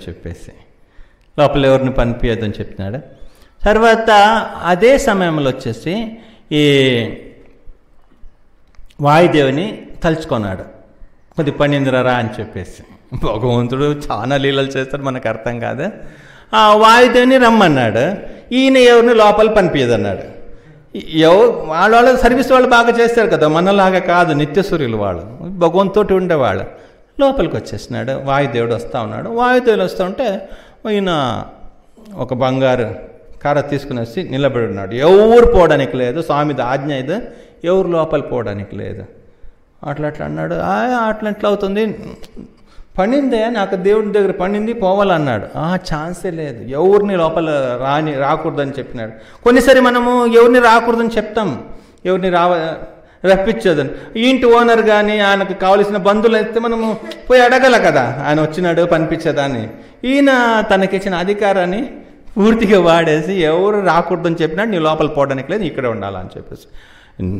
నేను దేవుడికి క్లోజ్గా ఉండే పర్సన్ అబ్బా, నేను దేవుడితోటే ఉండే ఆయన, దేవుడు నా పైననే పండుకుంటాడు, దేవుడికి మంచ, నేను నాతోటే నా పైననే పండుకునేది రోజు. నేను చెప్తున్నాను, నాకైనా అంత ప్రేమ ఉంది కాబట్టి నన్ను ఇక్కడ పెట్టినాడు, లోపల రాకూడదు, నీ బయట ఉండాలని చెప్తే ఆయన అంటాడు, లేదు ఇది భగవంతుడు నాకు పని ఉంది, భగవంతుడికి నాతో పని ఉంది, నేను పోవాలి లోపల. అంటే ఈ గొడవలు స్టార్ట్ అవుతుంది.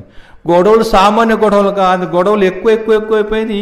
మళ్ళీ వైకుంఠంలో ఏమేమి మాటలు రాకూడదు ఆ మాటలను వచ్చేసిందంట అక్కడ కూడా. దేవుడు ఏమేమి ఇది వైకుంఠమా భూలోకమా ఇట్లా మాట్లాడుతున్నారని చెప్పేసి దేవుడు బయటకు వచ్చేస్తున్నాడు. హనుమంతుడేమో వాయుదేవుడేమో చూడాలనుకున్నాడు. అది కూడా అక్కడ కూడా ఒక ఫిలాసఫీ చూడండి. ఈ కథలు ఒట్టి కథలాగా పెట్టుకోలేదు. ఈ వృషభాద్రి ఆయన 5000 సంవత్సరాలు దేవుడికి అట్లా కఠినంగా తలకై తీసి పూజ చేసినాడంటే, మీరు పూజ చేసేప్పుడు ఎప్పుడైనా కానీ అంటే మనం అంటాం కదా, నాకు పనికి పోలమా నాన్న, టైం సరిపోదు, నేను చాంటింగ్ మళ్ళీ కొద్దిగా ఈవినింగ్ పెట్టుకుంటాము, పూజలు ఏదో స్కిప్ చేసుకుంటాము, లేకపోతే ఇంటి వాళ్ళకి ఎవరైనా చేసి పోమంటాము, అట్లా మనము కొద్దిగా. అయితే మనము చాలా అర్జెంట్ పోయే పరిస్థితి వచ్చింది, మన దగ్గర నోట్లు ఎట్లా మాటలు వస్తాయి, ఏం పోలేదు తలకాయ తీస్తారా అని వర్డ్ వస్తాయి కదా. ఇప్పుడు పోలేకపోతే ఏం తలకాయ తీస్తారనేది అంటే దేవుడికని ఆయన తలకాయ పోతుంది రోజు అయినా కానీ పూజలు చేస్తున్నాడు. మనం అక్కడ మనకేం వాళ్ళు సందేశం ఇస్తారంటే, మీ తలకాయ మేము పోదు, కొద్దిగా లేట్ అయితే, ఇప్పుడు ఈరోజు కథ ఉంది తప్పకుండా మీరు ఆఫీస్ పోయినప్పుడు లేట్ అవుతుంది, మీకు పోతేదో ఒక 200 300 పోతాయి అంతే, తలకాయ మేము తీరు. అట్లా పరిస్థితి వచ్చినప్పుడు కూడా మీరు అంటే తలకాయ పోయే పరిస్థితి వచ్చినప్పుడు కూడా భగవంతుడు యొక్క పూజలు, మన జపతపాలు ఇది ఇప్పుడు కూడా ఆపేయకూడదు, దీన్ని తరువాత కానీ పెట్టుకోకూడదు. ఆయన వృషభాసురుడు పెట్టుకోలేదు కదా, ప్రతిరోజు ఏమైనా మళ్ళీపోయేది గొడవకే, అయినా ఆ పొద్దునది పూజ చేసుకునే పోయినాడు. అట్లాంటి సందర్భంలో కూడా మన పూజ మనము కరెక్ట్గా చేయాలా అని చెప్పేసి ఆ ఒక్క కథల ద్వారా ఇది చేస్తున్నారు. ఆ సెకండ్ స్టోరీలు కూడా వాయుదేవుడు ప్రతిరోజు ఇచ్చినట్టు, కానీ వాయుదేవుడు ఏకాదశికి ఇలేదు అంటే ఏకాదశికి పండ్లు కూడా తినకుండా చూసుకోండి అని చెప్పేసి. దేవుడు మంచి భక్తుడు మీ కడుపులు రావాలంటే ఏకాదశికి మీరు ఏం తినకుండా ఉండాలని చెప్పేసి అంతా ఒక స్ట్రిక్ట్ అయిన ఒక ఇది చేస్తాడు. శంకర్ ఇది కొంచెం కాల్కి ఆగదా ఇలా అట్లా ఒక ఏకాదశికి అట్లా ఉండాలని చెప్పేసి. ఇక్కడ దేవుడికి మనం ఇక్కడ శేషాచలము ఇక్కడ ఈ గొడవలు అవుతుందంటే అక్కడ ఏం మనం అనుకుంటాం కదా, ఒకసారి పూజారి లోపల ఉంటాడు, దేవుడికి క్లోజ్గానే ఉంటాడు, పూజ చేస్తాడు, బయట నుంచి వచ్చే భక్తులకు దానికన్నా గొప్ప భక్తులు కూడా ఉంటారు. ఆ దేవుడికి అర్చన చేసే గొప్ప గొప్ప భక్తులు ఉంటే కూడా ఇక్కడ బయట ఉండే భక్తులు దానికన్నా కూడా బయట దేవుడిని దర్శనం చేసుకుని పోయేవాళ్ళు, పూజారి కింద కూడా దేవుడికి నిత్య సేవ చేసే వాళ్ళకిన్నా కూడా గొప్ప భక్తులు ఉంటారు. మళ్ళీ మనము అట్లా చేయదు ఇట్లా చేయదు అని చెప్పేసి ఊరికిన వాళ్ళని ఇబ్బంది పెట్టుకోకూడదు అని చెప్పేసి ఈ శేషాచలం ఆత్మలో మనం తెలుసుకోవచ్చు. అట్లా గొడవలు అవుతుంది. దేవుడు బయటకు వచ్చినాడు అంటే హనుమంతుడు వాయుదేవుడు దేవుడిని చూడాలనుకున్నప్పుడు మనము చూడాలని లోపల పోతే దేవుడు మనం చూడాలని చెప్పి బయటకు వస్తాడు. అంటే దేవుడిని చూడడం అంతా ఆయన అనుగ్రహం చేయలేకపోతే ఆయన చూడటం అనేది కష్టమైన పని. ఆయన అనుకోవాలా దర్శనం ఇవ్వాలని చెప్పేసి. అయితే మనకు కోరిక ఉన్నప్పుడు దేవుడు మనకు అంటే మనం చూడడానికి దేవుడు వస్తాడు. సనక సనందనాదిలో దేవుని చూడాలని వచ్చినారు, జయ విజయులు వాళ్ళని ఆపేసినారు, లాస్ట్కి దేవుడు బయటకు వచ్చి దర్శనం ఇచ్చినాడు కదా. అయితే చూడాలని కోరిక మీకు కూడా ఉండాలా. మీరు అక్కడ కొద్దిగా గోళాలు జరుగుతాయి, అప్పుడు కూడా మీకు దేవుడిని చూడాలని చెప్పేసి ఆశ మీకు ఉండాలి. అట్లా వీళ్ళిద్దరూ గొడవలు బెత్తడు. భగవంతుడు బయటకు వచ్చినాడు. ఏమైంది, ఏం మాటలేదు, నేను ఎప్పుడు విల్లేని మాట అంత వస్తూ ఉంది, అది భక్తులు మీరు ఇట్లంతా ప్రవర్తించకూడదు. ఎటువంటి సందర్భాలు కూడా భక్తులు చెడు మాటలంతా రాకూడదు. ఎంత కోపం వచ్చినా కానీ తెలుసుకోవాలా, మన హరినామం చెప్పి నోరు ఇది అట్లా టకటక పనికిరాని వర్డ్ అంత టకటక రాకూడదు. ఇంత తట్టుకోవాలా, కొంచెం ఓర్చుకోవాలా, ఇది చేయాలని భగవంతుడు మనకు ఇది చెప్తున్నాడు ఇండైరెక్ట్గా. ఏమిది మీరు ఇట్లంతా ప్రవర్తిస్తారు, నేను అనుకోలేదు ఇట్లంతా మీద ఇది ఉంది, ప్రవర్తన ఉందని. ఎందుకు ఏం కథ అంటే ఆయన శేషుడు నేనే గొప్ప భక్తుడు అనే దీని భావనలు ఉన్నాడు. దేవుడికి అన్ని విధంగా నేను చాలా ప్రియకరుడు అని చెప్పేస్తే, అయితే అన్నాడు లేదు ఒక పని చేసే, అక్కడ ఆనందాద్రి మేరు పర్వతం ఉంది. మేరు పర్వతం ఒక చిన్న బిడ్డ ఉన్నాడు, చిన్న బిడ్డ ఒకడు కొడుకున్నాడు, చిన్న కొడుకు, ఆయన పేరు ఆనందాద్రి. అక్కడ శేషదేవుడా నీవు దాన్ని మొత్తం చుట్టి కప్పేసి స్ట్రాంగ్గా నిలబడాలా. ఇది వచ్చేసి ఈయనకు ఆంజనేయ స్వామికి అంటాడు, ఆంజనేయ స్వామికి అంటాడు నీవు వచ్చేసి ఎదురుకు నిలబడాల, కాలు వెక్కరాడు, నీవు వచ్చేసి అక్కడ నిలబడాల.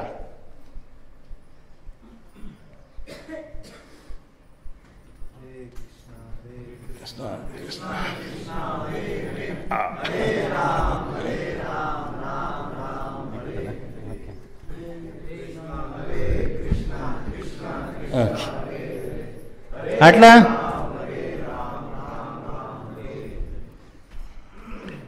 నీ వచ్చేసి అక్కడ నిలబడాల, ఆంజనేయ స్వామి ఎదురుగా నిలబడాలా. శేషదేవుడు తన పూర్తి పవర్ని అక్కడ చూపించాలా అని చెప్పేసి, శేషదేవుడు అది విషజ్వాలతోటి నీ ఒక ప్రభావం చూపించాలని.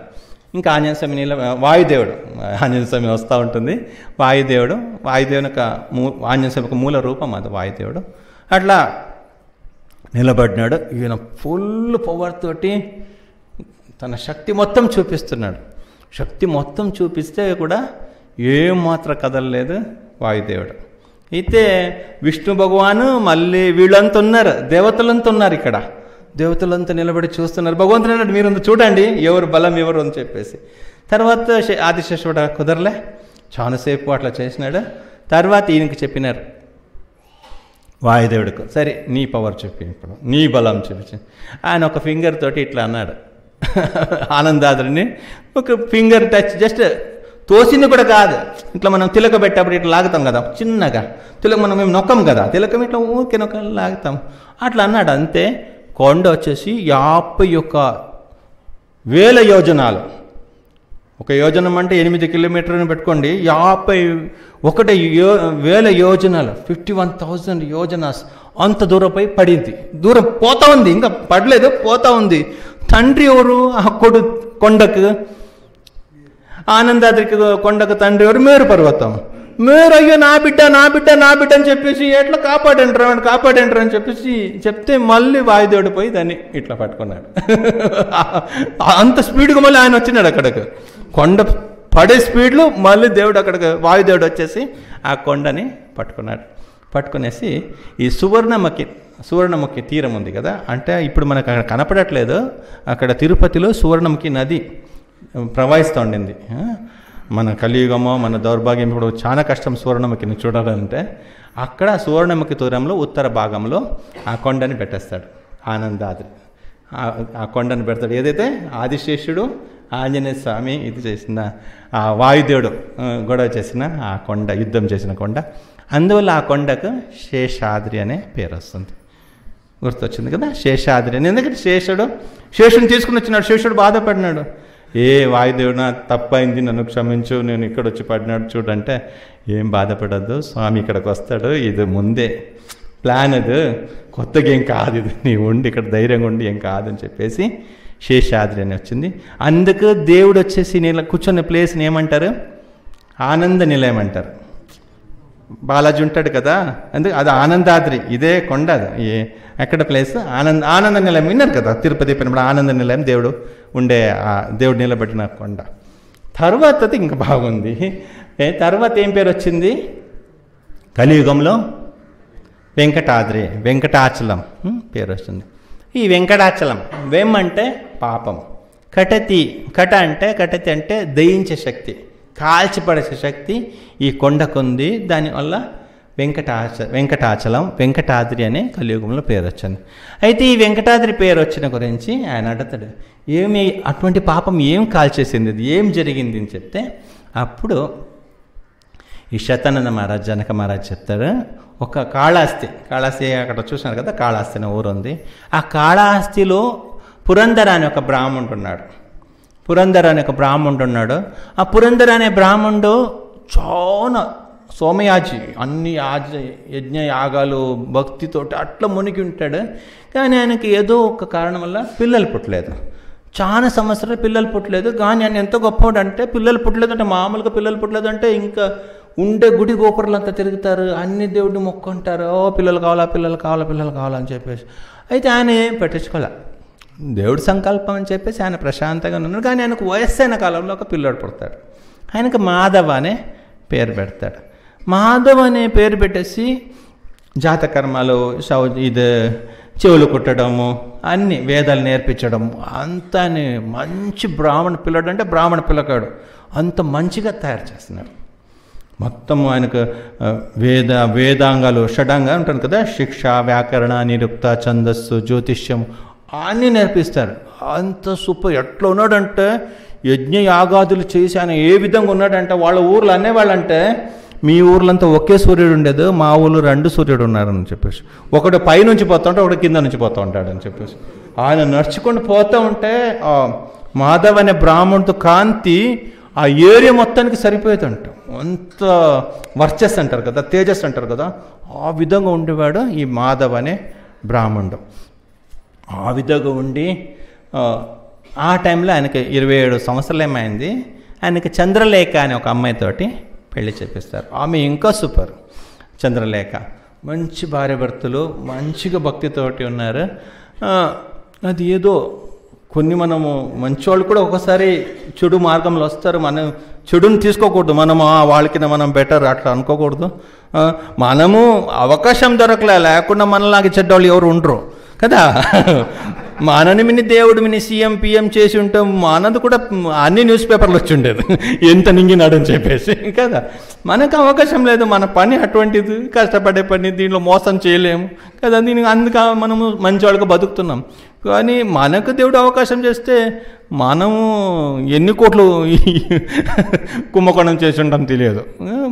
దేవుడు అట్లా మనని మంచిగా పెట్టినాడంటే మనం చూసినాడు, అమ్మో వీడిని బయట పెట్టేస్తే లోకలోక అమ్మేస్తాడని చెప్పేసి పట్టుకుని వచ్చేసి మనకు హరే కృష్ణ కృష్ణ కృష్ణ హరే హరే హరే రామ్ రామ్ రామ్ హరే హరే హరినామం ఇచ్చేసి కొన్ని విషయాలు చెప్పేసి, ఎందుకంటే మనం టోటల్గా బయట వదిలిందంటే మనం ఇంకా మోసంగా తయారవుతాం చెప్పేసి మనం కొద్దిగా పద్ధతిగా బతకడానికి కొద్దిగా లాగి పెట్టినాడు. కొద్దిగా మనమేమో మంచోళ్ళని చెప్పేసి మేము ప్రూఫ్ చేయడానికి పోకూడదు అంటే వీడు మంచోళ్ళు యాక్చువల్లీ ఈయన మాధవ్. కానీ దేవుడు మంచోళ్ళు కూడా ఒక్కొక్కసారి ఇట్లా జరిగే విధంగా చేస్తాడు. ఒకసారి ఏమైందంటే ఆయనకు పగలపూట ఈ సూర్యుడు ఉన్నప్పుడు పగలపూట భార్యతోటి ఇక వేరే వాళ్ళతోటి కాదు, భార్యతోటే కామం అనుభవించాలని కోరిక కలిగింది. దివారమణం మహానిషిద్ధం. పగలపూట భార్యతోటి కలిసి ఉండడం అనేది శాస్త్రంకు విరోధము. అదే దానికి ఒక పద్ధతి ఉంది.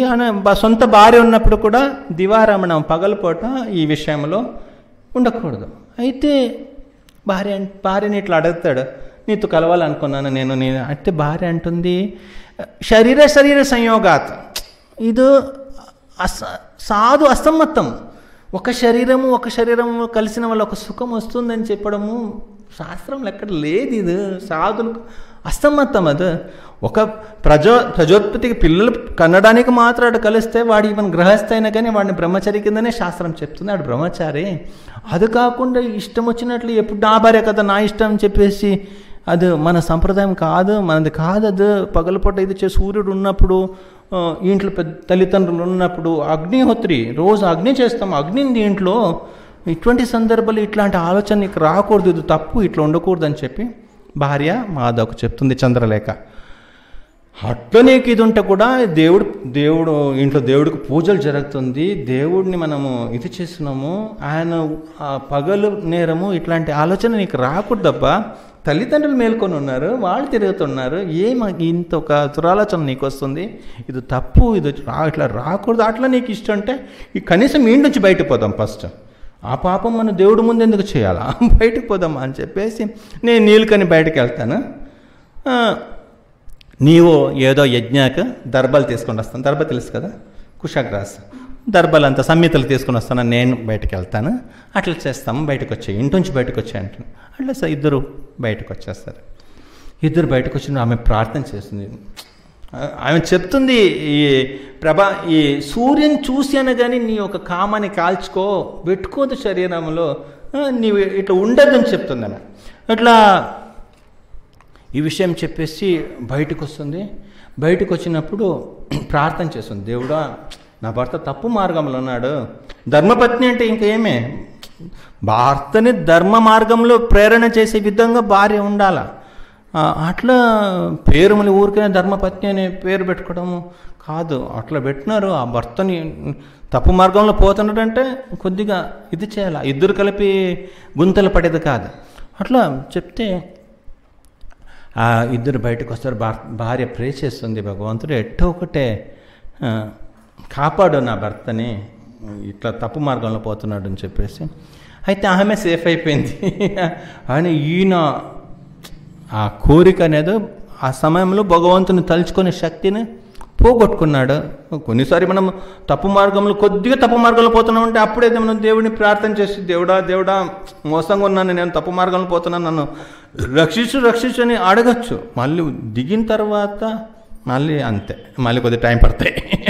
అప్పటికప్పుడు మనసు మారదు. మళ్ళీ ఒకసారి ఫాల్ డౌన్ అంటే అది ఫాల్ డౌన్ కింద చాలా కష్టం ఉంటాయి. దేవుడు ఎట్టో ఒకటి రక్షించాలని చెప్పేసి ఆమె ప్రార్థన చేసి ఆమె నీళ్ళు పట్టుకుంటూ వచ్చేసింది. ఈయనకి ఏమైంది, దేవుడు మన అడిగిందని ఇస్తాడు, కొన్ని త్వరగా ఇస్తాడు, కొన్ని లేటుగా ఇస్తాడు. జాగ్రత్తగా ఉండాలా దేవుడు ముందు మనం ఎటువంటి ఆలోచన మనం కలిగి ఉన్నామని చెప్పేసి. అక్కడ పోతూ ఉంటే ఒక అందమైన స్త్రీ కనిపించింది. అందమైన స్త్రీ కనిపించిన వెంటనే ఆయన పరిగెత్తుకుని ఆమెను భార్య ఇంటికి పోతుందా అని చూస్తున్నాడు. భార్య ఇంటికి పోయిందని తెలుసుకున్న వెంటనే ఆమెతో మాట్లాడడానికి ప్రారంభించినాడు. ఆమె అందంగా లేదు, యాక్చువల్లీ ఆమె అందంగా లేదు, కానీ ఆ కోరికలు. ఈ కర్ణాటకలో ఒక టెంపుల్ ఉంది బేలూరు అని చెప్పేసి, బేలూరు హళేబీడు అని.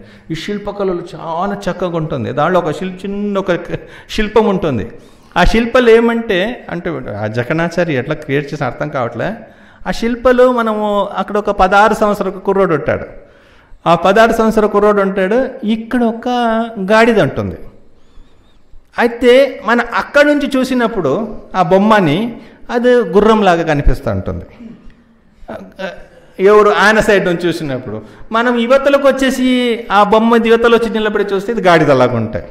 అంటే ఆయన ఆ టైంలో ఎట్లా రాశాడంటే ఈ 16, 17 ఆ టీనేజ్ వస్తూ ఉంటే ఈ గాడిద కూడా గుర్రెల్లాగా కనిపిస్తాయని చెప్పేసి. అంటే ఆ మనస్సు అట్లా మోహంలో పడిపోయి ఆమె ఇంత పెద్ద కడుపు నిందంటే ఆమె చూడడానికి ఏం బాగలేదనే చెప్తున్నారు ఇక్కడ. ఇంత మొత్తం తాగేసి చండాలంగా ఉంది స్త్రీ. ఆమెను బాగా ఈయనకు చాలా అందంగా ఉండిందని అనిపిస్తుంది. ఆమె అంటుంది, నీలాంటి బ్రాహ్మణుడు నిన్ను మామూలు మాలాగే మాకు అనలేదు, నిన్ను ఎట్లా కని ఉంటారు? వైదిక మంత్రంతో గర్భధారణ చేసి నీ పుట్టంగానే నీ చెవులు హరినామం వినిపించి ఆ భగవంతుని ఒక ప్రసాద తినిపించి కడుపు పావనమై ఉంటుంది. గుడి గోపురాలు తిరిగి నీ పాదాలు పవిత్రమై ఉంటుంది.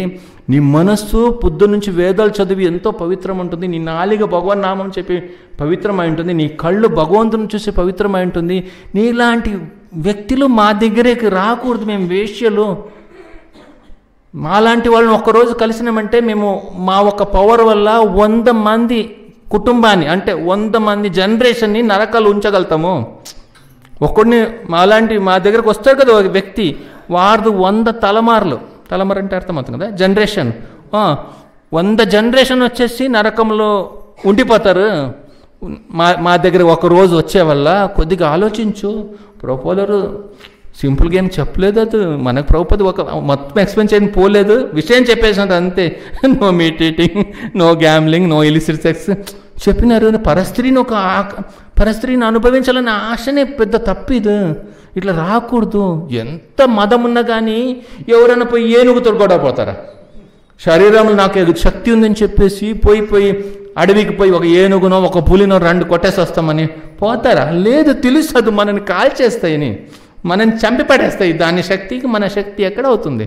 జాగ్రత్తగా ఉంటారప్ప. మీలాంటి వ్యక్తులు మా దగ్గర రాకూడదు. మేము పొద్దున్నుంచి తాగి మమ్మల్ని తాకిన వాళ్ళని మేము నరకంలో వాళ్ళ ఫ్యామిలీ ఉంచగలుగుతాము.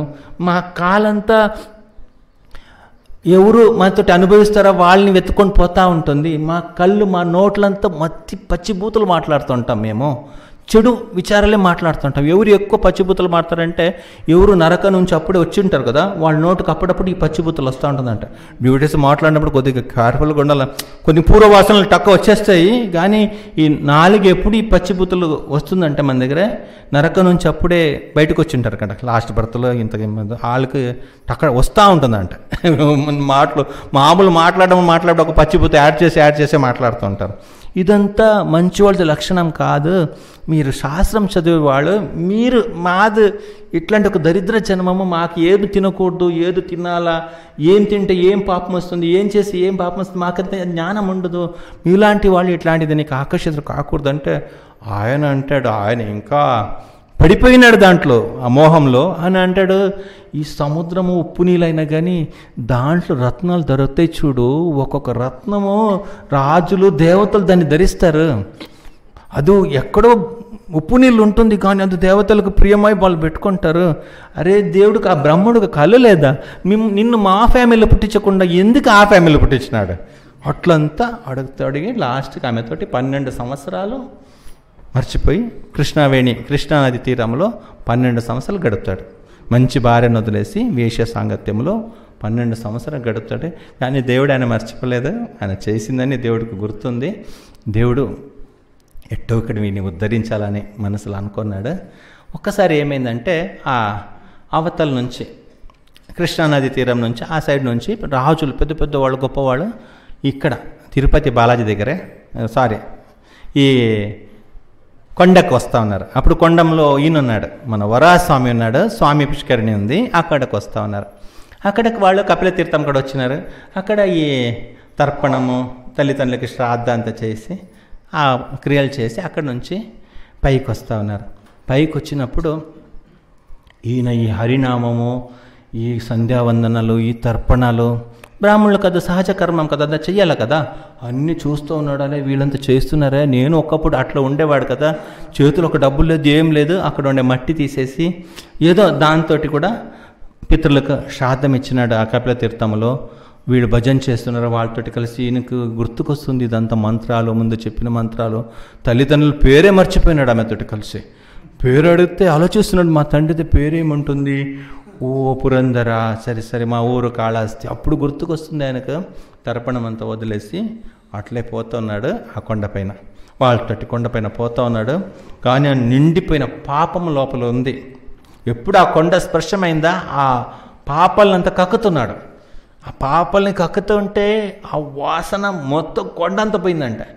దేవతలకి ఇది పాపపూరితమైన వాంతి, ఇది తట్టుకోలేకపోయి బ్రహ్మని అడిగినారంటే, అయ్యో మమ్మల్ని రక్షించప్పా, ఎవరో పాపం చేసి వాంతి తీస్తున్నారు, ఆ స్మెల్ మేము తట్టుకోలేకపోతున్నామంటే బ్రహ్మదేవుడు వచ్చేసి ఆయనకు అనుగ్రహించినారు. ఆయన పాపం అంతా పోయింది. ఒక క్షణం మళ్ళీ ఆ దివ్య శరీరం వచ్చేసింది.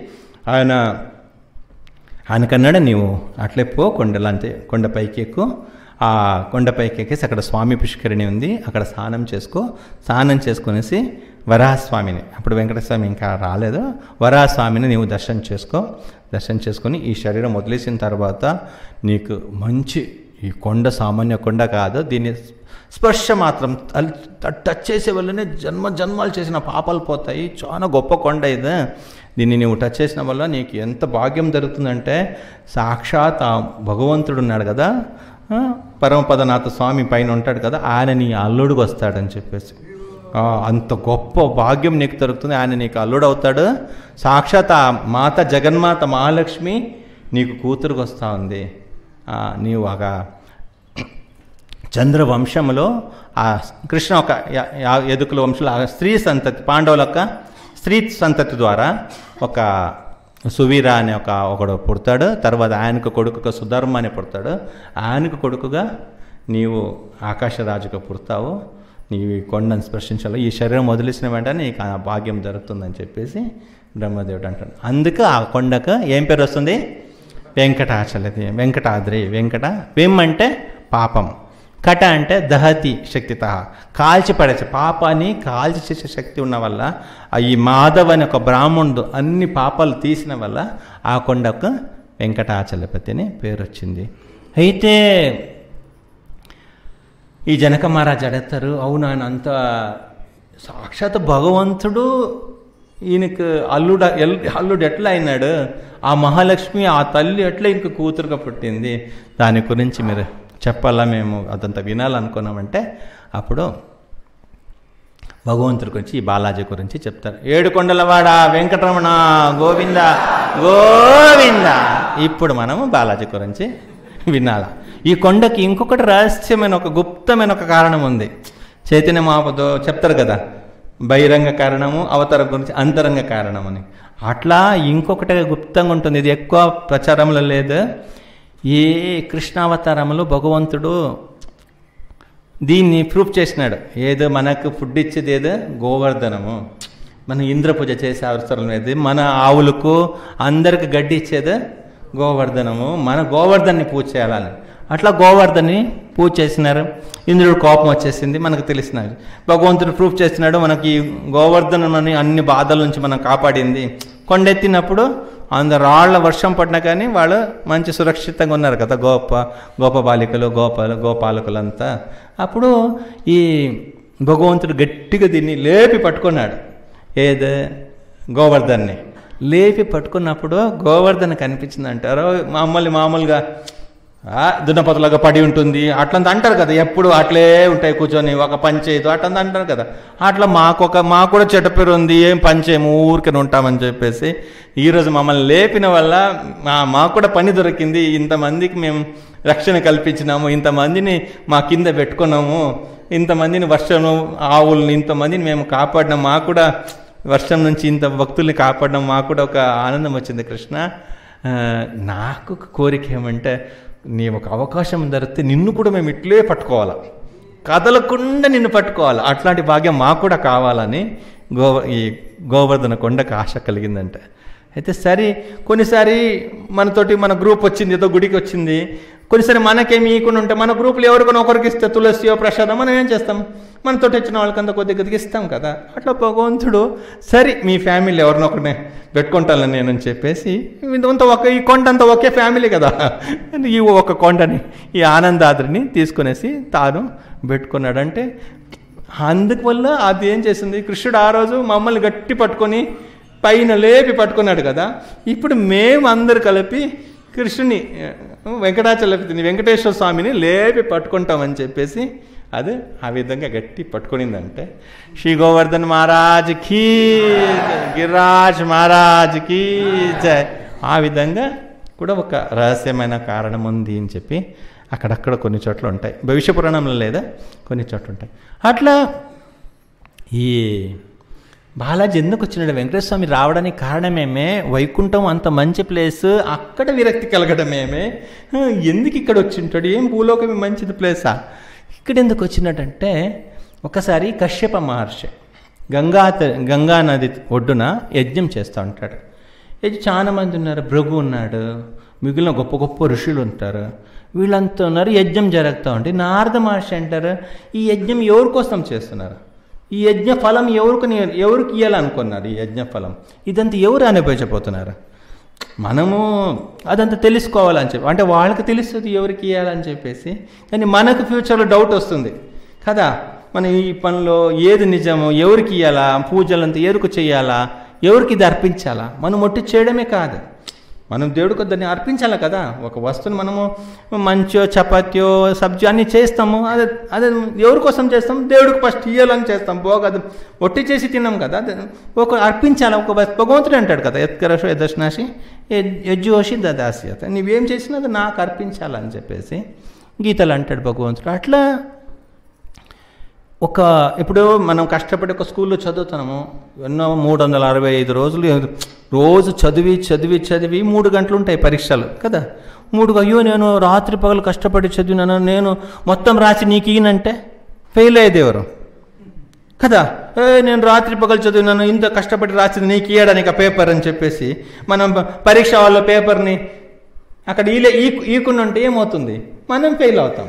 అరే ఇది నేను కష్టపడ్డానప్ప, నేను ఎందుకు ఇవ్వాలని చెప్తే కుదరదు. నీవు కష్టపడింది అది ఇవ్వడానికి కోసమే, రాత్రి పగలు నీవు కష్టపడింది ఎగ్జామ్ అయిన తర్వాత ఆ పేపర్ అక్కడ ఇవ్వాలా, టీచర్ ఎవరు అడుగుతున్నారో వాళ్ళకి ఇవ్వాలా, వాళ్ళు దాన్ని కరెక్షన్ చేయాలా, దాంట్లో పని ఉంది, నీవెంత చదివినా తెలుసుకోవాలా వాళ్ళ, అది ఇయ్యాలప్ప అది ఉంది కదా రూల్స్. అది మనం బట్టి చేసి ఇది అయ్యో నేను కష్టపడి చేస్తాను, నేను 1 వీక్ తర్వాత ఇస్తానంటే ఒప్పుకుంటారా? లేదు. ఆ రోజు ఎగ్జామ్ పేపర్ ఆ రోజు సబ్మిట్ చేయాలా, next day exam paper next day submit చేయాలి. అది ఎప్పుడు అడుగుతారు అప్పుడప్పుడు మనం పరీక్ష పెట్టినప్పుడు మనము రాసుకోవాలా, మళ్ళీ పాస్ అప్ అయ్యేలా అది దేవుడు చూసుకుంటాడు. మనము కర్మణ్యేవాధికారస్తే మా ఫలేషు కదాచన, మనము దేవుడికి ఇయ్యలేసిందే మన ఒక ఇది. అట్లా ఈ కశ్యపాది వీళ్ళకంతా నారద మహర్షి అడిగితే అవును ఇది ఎవరికి మనం ఇవ్వాలని అంటే వాళ్ళకేం డౌట్ లేదా అని మనకు తెలుసుకోవాలని చెప్పేసి. అయితే నన్ను ఈ భృగుకు ఒక స్పెషల్ ఏమంటే ఏదో పని మీద పోతే స్పీడ్గా పోయి పని చేసుకుంటూ వస్తాడు. పని చాలా స్పీడ్గా చేస్తాడంట భృగు మహర్షి, భార్గవుడు భృగు. అట్లా ఈ భృగుని కనిపిస్తారు, నీవు తెలుసుకో ఈ యజ్ఞంకు ఈ యజ్ఞేశ్వరుడు ఈ భోక్త దీన్ని భోక్తారాం మన యజ్ఞ తపస్సాం ఈ దీనికంతా ఎవరు భోక్తుడు ఎవరు దీన్ని తెలుసుకోవాలా, నీవు ఫస్ట్ పోయి బ్రహ్మలోకానికి వెళ్తాడు. అక్కడ బ్రహ్మాజీ మంచిగా సరస్వతిలోటి మాటలు విహారంలో పడి మంచిగా మాట్లాడుతున్నారు. ఈయన గమనించలేదు, భృగు మహర్షి వచ్చింది గమనించలేదు. అయితే అతిథి సత్కారాలు బ్రహ్మాజీకి తెలియదని కాదు, బ్రహ్మాజీకి తెలుసు. నేను ఇప్పుడు మంచిగా ప్రవర్తిస్తున్నామంటే ఆయన విష్ణులోకానికి పోడు, ఇదంతా జరగదు. బ్రహ్మదేవుడు ఆయన ఆచార్యుడు కదా, ఆయనకు అన్నీ తెలుసు. కానీ ఆయన ఏం చేస్తాడు తెలియలేనట్ట వచ్చిన గెస్ట్ని, అంత పెద్ద భృగు మహర్షి వచ్చినాడు, పట్టించకుండా వీళ్ళిద్దరు మాట్లాడి పోతా ఉంటే కోపం వచ్చేసింది. కోపం వచ్చి ఆయన శాపం పెట్టినాడు, నీకు గుడి గోపురం లేకుండా నేను పోని చెప్పేసి శాపం పెడతాడు. ఒక్క మర్యాదలు తెలియదు నీకు, నిన్ను కూడా భూలోకాలు ఎవరు నీకు మర్యాద ఇవ్వకుండా నేను చెప్పేసి కోపం పెట్టేసి శాపం పెట్టినాడు. ఆయనకి యాక్చువల్లీ మర్యాద తెలుసు. కానీ శాస్త్రం ఏం చెప్తుంటే వచ్చి ఒక పెద్ద మహర్షులంతా వస్తే వాళ్ళ దగ్గర అగ్ని ఉంటాయంట, కాలులు అగ్ని ఉంటాయంట. అందుకు ఫస్ట్ పోయి కాలు కడగాల, ఆ అగ్నిని ఉపశమనం చేయాల, కాళ్ళు కడగాల. ఇది మనకంతా చేయొద్దండి, పెద్ద వాళ్ళకి నేను చెప్పేది. తర్వాత వాళ్ళ చేతులు అగ్ని ఉంటాయంట, ఆ చేతుని ఇక్కడ కడిగేసి వాళ్ళకి ఏదో ఫల పుష్పాలో ఏదో ఒకటి ఇవ్వాల. తర్వాత మన గర్భగుడియో మన దేవుడో కళ్ళులు ఉంటాయంటే మంట, దానికి దేవుడిని దర్శనం చేయించాలా, మన దేవుడండి మా దేవుడు ఈయన అని చెప్పేసి. తర్వాత కూర్చోబెట్టాలంట, వెనకలు కూడా మంట ఉంటుందంట, ఆయనకు ఆసనం ఇవ్వాల.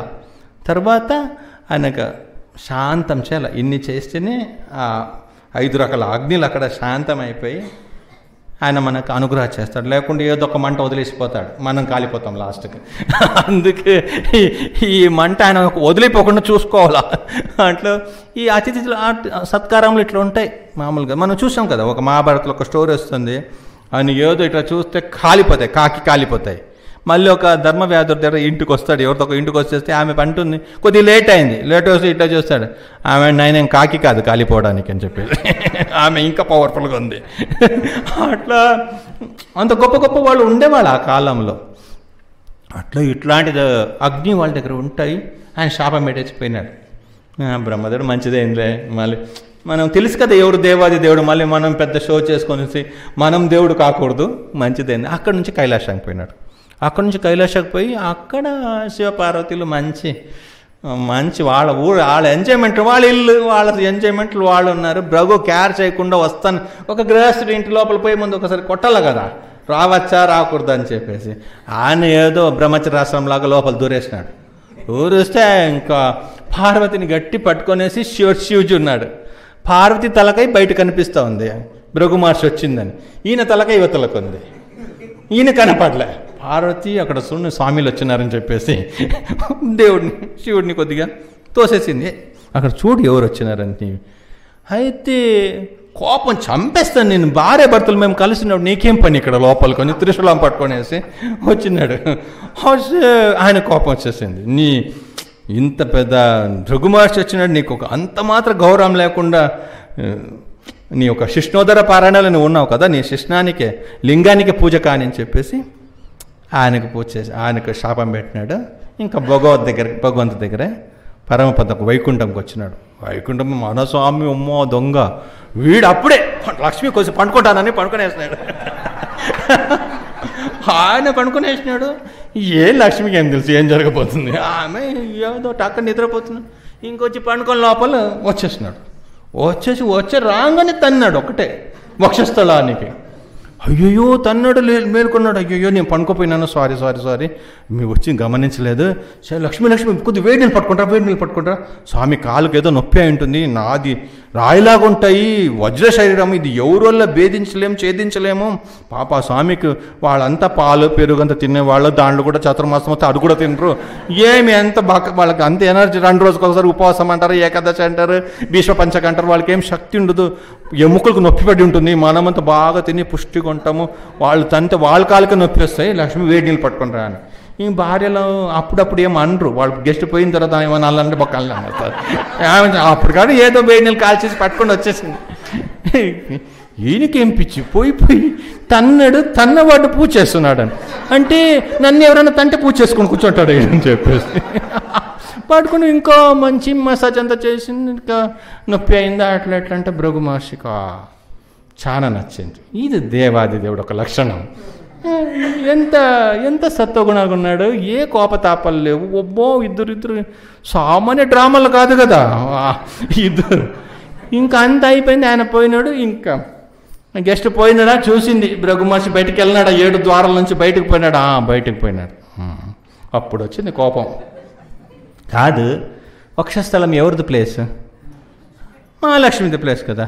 అంటే నన్ను ఎవరన్నా తంటే వాళ్ళకి వేడి నీళ్ళతో మసాజ్ చేసి పూజ చేస్తావా? పూజ చేసింది కాకుండా మళ్ళీ అదే నీళ్ళు నాకు తలకు.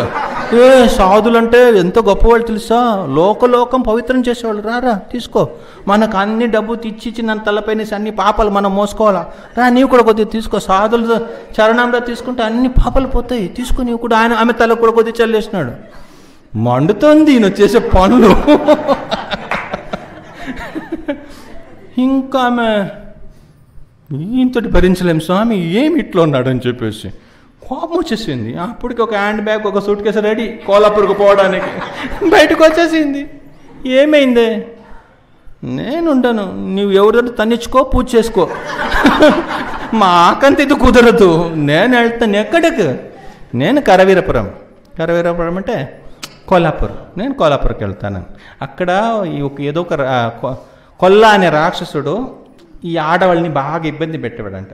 వాళ్ళు పోయి వాళ్ళ ఆడవాళ్ళ దేవత లక్ష్మీదేవి వాళ్ళకి చెప్పినారంట, ఇది చేసుకోప్ప అని చెప్పేసి, మమ్మల్ని కాపాడాలని చెప్తే లక్ష్మీదేవి అప్పటికే ప్లాన్ అయింది, అది ముందే పోయేది. మళ్ళీ ఇదొక రీజన్, ఏదో ఒకటి.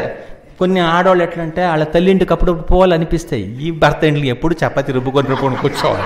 అక్కడ పోతే అమ్మ 2 చపాతీ చేస్తే తింటే ప్రశాంతంగా ఉండొచ్చు. కానీ ఏదో ఒక రీజన్ కావాలా, ఏదో ఒక చిన్న గొడవలు వస్తే నేను ఇంటికి పోయేస్తాను, ఈజీగా అయిపోయా కదా. అది ఈజీగా వెళ్ళిపోతారు వాళ్ళు. మనం ఏం అనలేం కూడా, ఏం చేసేది. ఏం అనకుండా పనిపిస్తే ఒక వారం రోజులు వస్తారు, మనం ఏం అన్ని పనిపిస్తే 1 నెల పడతాయి. మన కష్టపడాలి, మనం ఇంకా అడ్జస్ట్ చేసుకొని మనం పోవాలా మళ్ళీ. అట్లా ఇంకా ఆమె బయలుదేరుతుంటే భగవంతుడు కూడా ఏమనలే, సరే నీ ఇష్టం, మళ్ళీ ఎప్పుడు కలుస్తావు, అది మళ్ళీ చూస్తాంలే, నేను పోతాను. ఇంకా అంతే, మొబైల్ స్విచ్ ఆఫ్. ఇంకా అట్లా ఆమె అక్కడ నుంచి బయలుదేరింది. ఇంకా లక్ష్మి లేకుండా స్వామి కూడా బోరం. ఇద్దరు డ్రామా, వీళ్ళిద్దరు జగత్కిలాడీలు. ఈడ దొంగ అంటే ఆమె గజ దొంగ. అమ్మా అదేం తక్కువ కాదు. అక్కడ మా తిరునెల్వేలి తిరునెల్వేలి నుంచి ఒక 35 కిలోమీటర్ అటు పోవాలా. అటు పోతే నవ తిరుపతి అని ఒక ఊరు ఉంటాయి. అక్కడ ఒక ఉంటాడు, దొంగ ఉంటాడు అక్కడ కూడా. ఇంతే ఉంటాడు, ఇంత చిన్నగా ఉంటాడు. పూజారులు మీరు చూడొచ్చు, ఓం అచ్యుతాయ నమః, కేశవాయ నారాయణ మాధవ గోవిందాన్ని అన్ని మంత్రులు అయిన తర్వాత ఓం చోరనాయకాయ నమః, లాస్ట్ ఓ చోరనాయక పరబ్రహ్మణే నమః, దొంగలకు రాజా నీకు దండం రా అని చెప్పేసి ఒక పెద్ద ఆరతి చేసి మనకు పట్టుకొని వస్తారు. ఒక 10 రూపాయలు 20 రూపాయలు కాణికేస్తారు. వాళ్ళకి వేరే దొంగ అని చెప్పేసి. ఇంకా ఆమె కూడా ఆమె పేరు మార్చలే, చూడడానికి దొంగ చూపులు ఏం లేవు, వాళ్ళు మంచిగా ఉన్నారు ఇద్దరు భార్యాభర్తలు. ఆమె కూడా చోరనాయకి నమః లాస్ట్కు. ఆమె దొంగలకు రాణి అంటే ఈయన దొంగలకు రాజు అంటే. దేవుడు పేరు ఎట్లా చూడడానికి మా దొంగ కళలు కానీ దొంగ చూపులు కానీ ఏముండదు, మంచిగానే మంచిగానే ఉంటారు. వైకుంఠనాథన్ అన్న పేరు. ఒక దొంగ దగ్గర బిజినెస్లో అడ్జస్ట్ చేసుకునేసి ఒక కాలదూషక అని ఒక దొంగ ఉంటాడు. వాడి దగ్గర షేర్ తీసుకున్నాడు. దోచుకో, కొద్దిగా నాకు ఇచ్చే, నిన్ను పాస్ చేస్తానని చెప్పేసి ఒకరు దొరికిపోయినాడు. పాప దొరికిపోయి మళ్ళీ భార్య అనింది, మనం ఇద్దరు తిన్నాం కదా, మనం సేఫ్, వాళ్ళు అంతేనా వాళ్ళ కథ అని చెప్పేసి. అవునే, ధర్మం కాదు, మళ్ళీ ఇదేం ధర్మం, మనం కూడా దెబ్బలు పడుతుంది కదా, వాడిని రక్షించాలి కదా, మనం పోయి ఇంకా సర్లే పోతానులే అని చెప్పేసి ఈయన మళ్ళీ మెయిన్ దొంగ దొరకలేదు. మెయిన్ దొంగ నేనని చెప్పేసి ఆయన పోతాడు. వాళ్ళు ఎతుకుతున్నారు, వాళ్ళకి ఆ దొంగలది అసిస్టెంట్లంతా దొరికినారు. ఆ కాలదూషక అనే దొంగది అసిస్టెంట్లంతా దొరికినారు. మెయిన్ దొంగ దొరకలేదు. వీళ్ళు ఎతుకుతున్నాడు రాజు, ఆ మెయిన్ దొంగ ఎక్కడ ఉన్నాడు అని చెప్పేసి. అక్కడ ఎత్తుకుని పోయి లాస్ట్కి దొరికింది. ఈయన దేవుడు వచ్చేసి ఆ దొంగ రూపంలో రాజు ప్యాలెస్కి పోతాడు. వీడని పట్టుకుంటారు. ఈయన ఇట్లా అన్నాడు, మనం ఒరిజినల్ స్వరూపం చూపేసినాడు. దొంగ నేను కాదురా, నీవురా దొంగ అని. ఈ రాజ్యమే నీవు వచ్చినప్పుడు తీసుకొని వచ్చినావా, నేను ఇచ్చినాను. ఈ సంపద నీ పట్టుకొని వచ్చినావా, నేను ఇచ్చినాను. ఇది మొత్తం నాదే, నీదేది కాదు. ఇక్కడ నిజమైన దొంగ నీవంటే ఆయన పాప ఒప్పుకొనేసి మళ్ళీ గుడి కట్టేసేసినాడు దేవుడుకు. అంటే వీళ్ళిద్దరూ డ్రామాలు చేసే దాంట్లో ఎవరు ఏ డైరెక్టర్ ఏ ప్రొడ్యూసర్ పనికిరాడు, పక్కగా చేయగలుగుతారు. అట్లా ఇద్దరు ఇంకా ఆమె బయలుదేరింది. ఈయన కూడా ఇంకా అక్కడ ఉండే ప్లాన్ లేదు. ఎందుకంటే ప్రణయకాలం అనేది మంచిదే, అది ప్రేమాన్ని పెంచుకుంటుంది.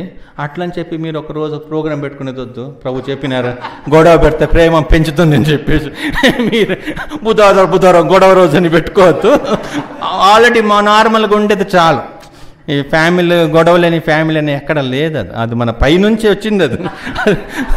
అది దేవుడు కూడా దాన్ని తీర్మానం తీసుకోలేకపోయినాడు. అక్కడే ఉండేది పైననే. అమ్మ అత్తాజీలను అర్థం చేసుకోవడము చాలా కష్టమైన పని.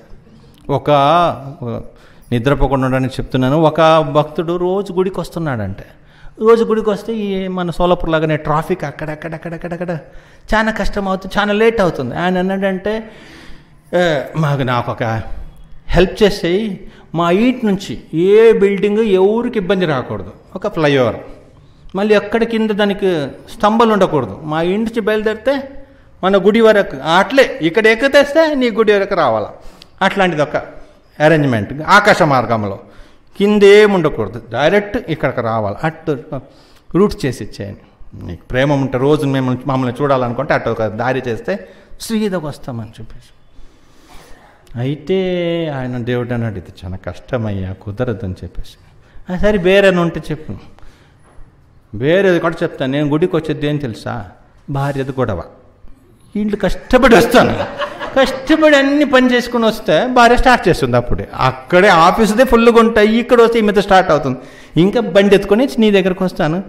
సరే ఇది నీవు కుదరదన్నావు. సరే ఈ ట్రాఫిక్లు రావడం కూడా ఒకసారి వచ్చిన పూజారి గుడి క్లోజ్ చేసుకొని పోతున్నాడు. ఇది నాకు కుదరట్లే రావడానికి టైంకు. నాకు ఇంకొక హెల్ప్ చేసి, నా భార్య గొడవ పెట్టుకోకుండా ఉంటే చాలు నాకు. దేవుడు అన్నాడు, నీకు ఆ రోడ్డు మధ్యలో రేడియేటర్కి నీళ్ళు పోయడానికి కోనేరులు కావాలా, చెట్లు కావాలా అంటే ఈ సెకండ్ ఆప్షన్ ఇది కుదరదు దేవుడుకు. అందుకు మళ్ళీ ఫస్ట్ ఆప్షన్కి వచ్చినాడు. నీకు చెప్ప రోడ్డు పైనుంచి పోయినప్పుడు రోడ్ల పైన కోనేరులు పెట్టేదాన్ని, కోనేరులు కింద ఉండాలి కదా. దేవుడు అన్నాడు, నీకు కావాలంటే పైన కోనేరులు ఇస్తాను నీకు, పైన నీకు చెట్లు రూటు దాని ఇది ఎక్కడ లేదు, దాని వేర్లు ఎక్కడ పోతుంది ఎవరు కనపడదు. పైన నీకు వేర్లు లేని చెట్లు పెట్టేస్తాను, నీకు పెద్ద పెద్ద కోనేరులు కట్టేసిస్తాను, నీ బండి ఎక్కడ ఆగితే కడగడానికి అన్ని అరేంజ్మెంట్ చేస్తాను. కానీ ఈ రెండోది ఉంది కదా, భార్య గొడవ పెట్టుకొని ఉండాలా, ఇది నా వల్ల కుదరదు. ఇది నా కొడుకులు కూడా అంతే, నా కొడుకు కూడా అంతే, ఆడిది కూడా గొడవలు అయింది. ఆమె సరస్వతి గొడవ పెట్టేసి ఆమె వెళ్ళిపోయి తర్వాత కాంచీపురంలో వచ్చి మళ్ళీ స్వామి కూడా వచ్చి, ఏ భార్య ఇట్లంత గొడవ పెట్టుకోకూడదు, కొద్దిగా మంచిగా ఉండాలా, పనులు ఉంటే చెప్పి స్వామి పైనుంచి కిందకు వచ్చేస్తున్నాడు. అక్కడ కూడా జరగదు. వాడిది కొడుకు బ్రహ్మదేవుడి కొడుకు ఎవరు, రుద్రుడు, శివుడు. ఆ భార్య కూడా పోవద్దని మొక్కున్నాడు దేవుడు. నా తల్లి ఇంటు, నా తండ్రి ఇంటు, దక్ష ఏమనుకున్నావు, దక్షకు నాకుండే బంధం ఏమనుకున్నావు, నేను వెళ్తాను చెప్పేసి పోయింది, కాలిపోయింది. వీళ్ళంతా రిటర్న్ వచ్చినారు, అది రిటర్న్ కూడా రాలే, భస్మం అయిపోయింది. ముక్కలు ఊరు పోయి పడింది. ఇక్కడ నుంచి నేపాల్ వరకు, అక్కడ ఒక ముక్క, ఇక్కడ ఒక ముక్క, ఇక్కడ ఒక. సో ఈ గొడవలు ఇది అన్ని చోట్ల ఉండేదే. సూర్యదేవుడితో కూడా వాళ్ళ భార్య గొడవ పెట్టేసింది. యో నీ వేడి నేను తట్టుకోలేను రా బాబు, నీ ఉండే మంట అంతా పెట్టుకొని నీ పక్కన ఎట్లా పనుకోలేదు, నీ వాళ్ళ కుదరదు నా వాళ్ళ నీతో ఉండడానికి. సంజ్ఞాదేవిని పెట్టేసి ఆమె పోయింది. మళ్ళీ ఆ సంజ్ఞాదేవి వెళ్ళిపోయింది, ఛాయని పెట్టేసిపోయింది. ఆ ఛాయకి మళ్ళీ శని యమధర్మ శని పుట్టినాడు. యమధర్మ నీవెవరు అని ఆయన ఒక తన్నాడు. ఇప్పుడు కూడా శని కొంచెం కాలు కొద్దిగా ఇది కుంటుకొని వస్తాడు.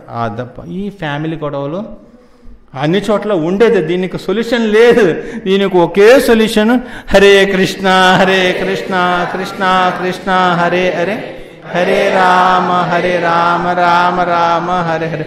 జప బ్యాగ్ పట్టుకొని ఇద్దరు గుడికి వచ్చి జపం చేసుకోవడం. ఇది దీని పరిష్కారం మాత్రం మన వల్ల కాదు. దేవది దేవుడు కూడా కష్టమే. లోకం మార్చచ్చు, కానీ భార్యను మార్చడము అంత సులభమైన పని కదా. మాతాజీలు మీరేమనుకోదు, కానీ శాస్త్రంలో ఉండేది నేను చెప్తున్నాను. అన్ని చోట్ల దొరుకుతాయి బుక్కులు, ఏ బుక్కులు చదివినా కానీ ఈ గొడవలు ఉంటాయి. అన్నీ మీరు ఎక్కడని వెతకండి దొరుకుతాయి. ఇది సో ఇదంతా భార్యాభర్తలు గొడవ పెట్టుకునేసి ఆయన అక్కడి నుంచి బయలుదేరినాడు. మంచి వైకుంఠం వద్దు అనుకున్నాడు. భార్య లేని వైకుంఠం, ఏమన్నా ప్రేమ ఉంటాయి కదా. ఫస్ట్ రోజు 2 రోజు గొడవ చేసింది, పోని నేను వదిలేస్తాం. మళ్ళీ 3వ రోజు ట్యాప్ తిప్పినప్పుడు నీళ్ళు రాదు, మోటార్ రైడింగ్ మర్చిపోతాం, కరెంటు లేదు, అయ్యో భార్య ఉంటే దాన్ని చూసుకునేది. మళ్ళీ స్లోగా భార్య ఉంటే బాగుంటుంది. కొద్దిగా వచ్చినప్పుడు ఏదో తాగడానికి వేడిగా, ఎండలు వచ్చినప్పుడు ఏదో చల్లగా, మళ్ళీ ఒక్కొక్కటి లైట్గా ఆయనకు గుర్తొస్తాయి కదా. అప్పుడేమో పోతే నాకేమే వాళ్ళున్నారు వీళ్ళున్నారని ఎన్నాళ్ళు తల్లింటికి పోయి తింటాడు, ఎన్నాళ్ళు చెల్లెలింటికి తింటాడు, మళ్ళీ మళ్ళీ ఇంట్లో తినాలి కదా. మళ్ళీ చిన్నగా బుద్ధి మారింది ఈడుది కూడా. ఇంకా సరిలే మనకు ఇంకా అక్కడి నుంచి బయలుదేరడం పోవడమే మంచిది, ఇంకా చాలా పనులు కూడా ఉందని చెప్పేసి దేవుడు వైకుంఠము అంటే వైకుంఠం వదిలేసినట్టే వైకుంఠం మేము లాక్ చేసినట్టని కాదు. వైకుంఠంలో ఒక రూపం ఉంది, అట్లే ఇంకొక రూపం వచ్చేసి భూలోకానికి వచ్చినాడు. భూలోకి వచ్చిన తర్వాత ఏమైంది మనము సాయంకాలము తెలుసుకుందాం. ఓకే, హరే కృష్ణ కృష్ణ కృష్ణ హరే హరే హరే రామ రామ రామ హరే హరే. జగద్గురు శ్రీల ప్రభుపాద కీ జై.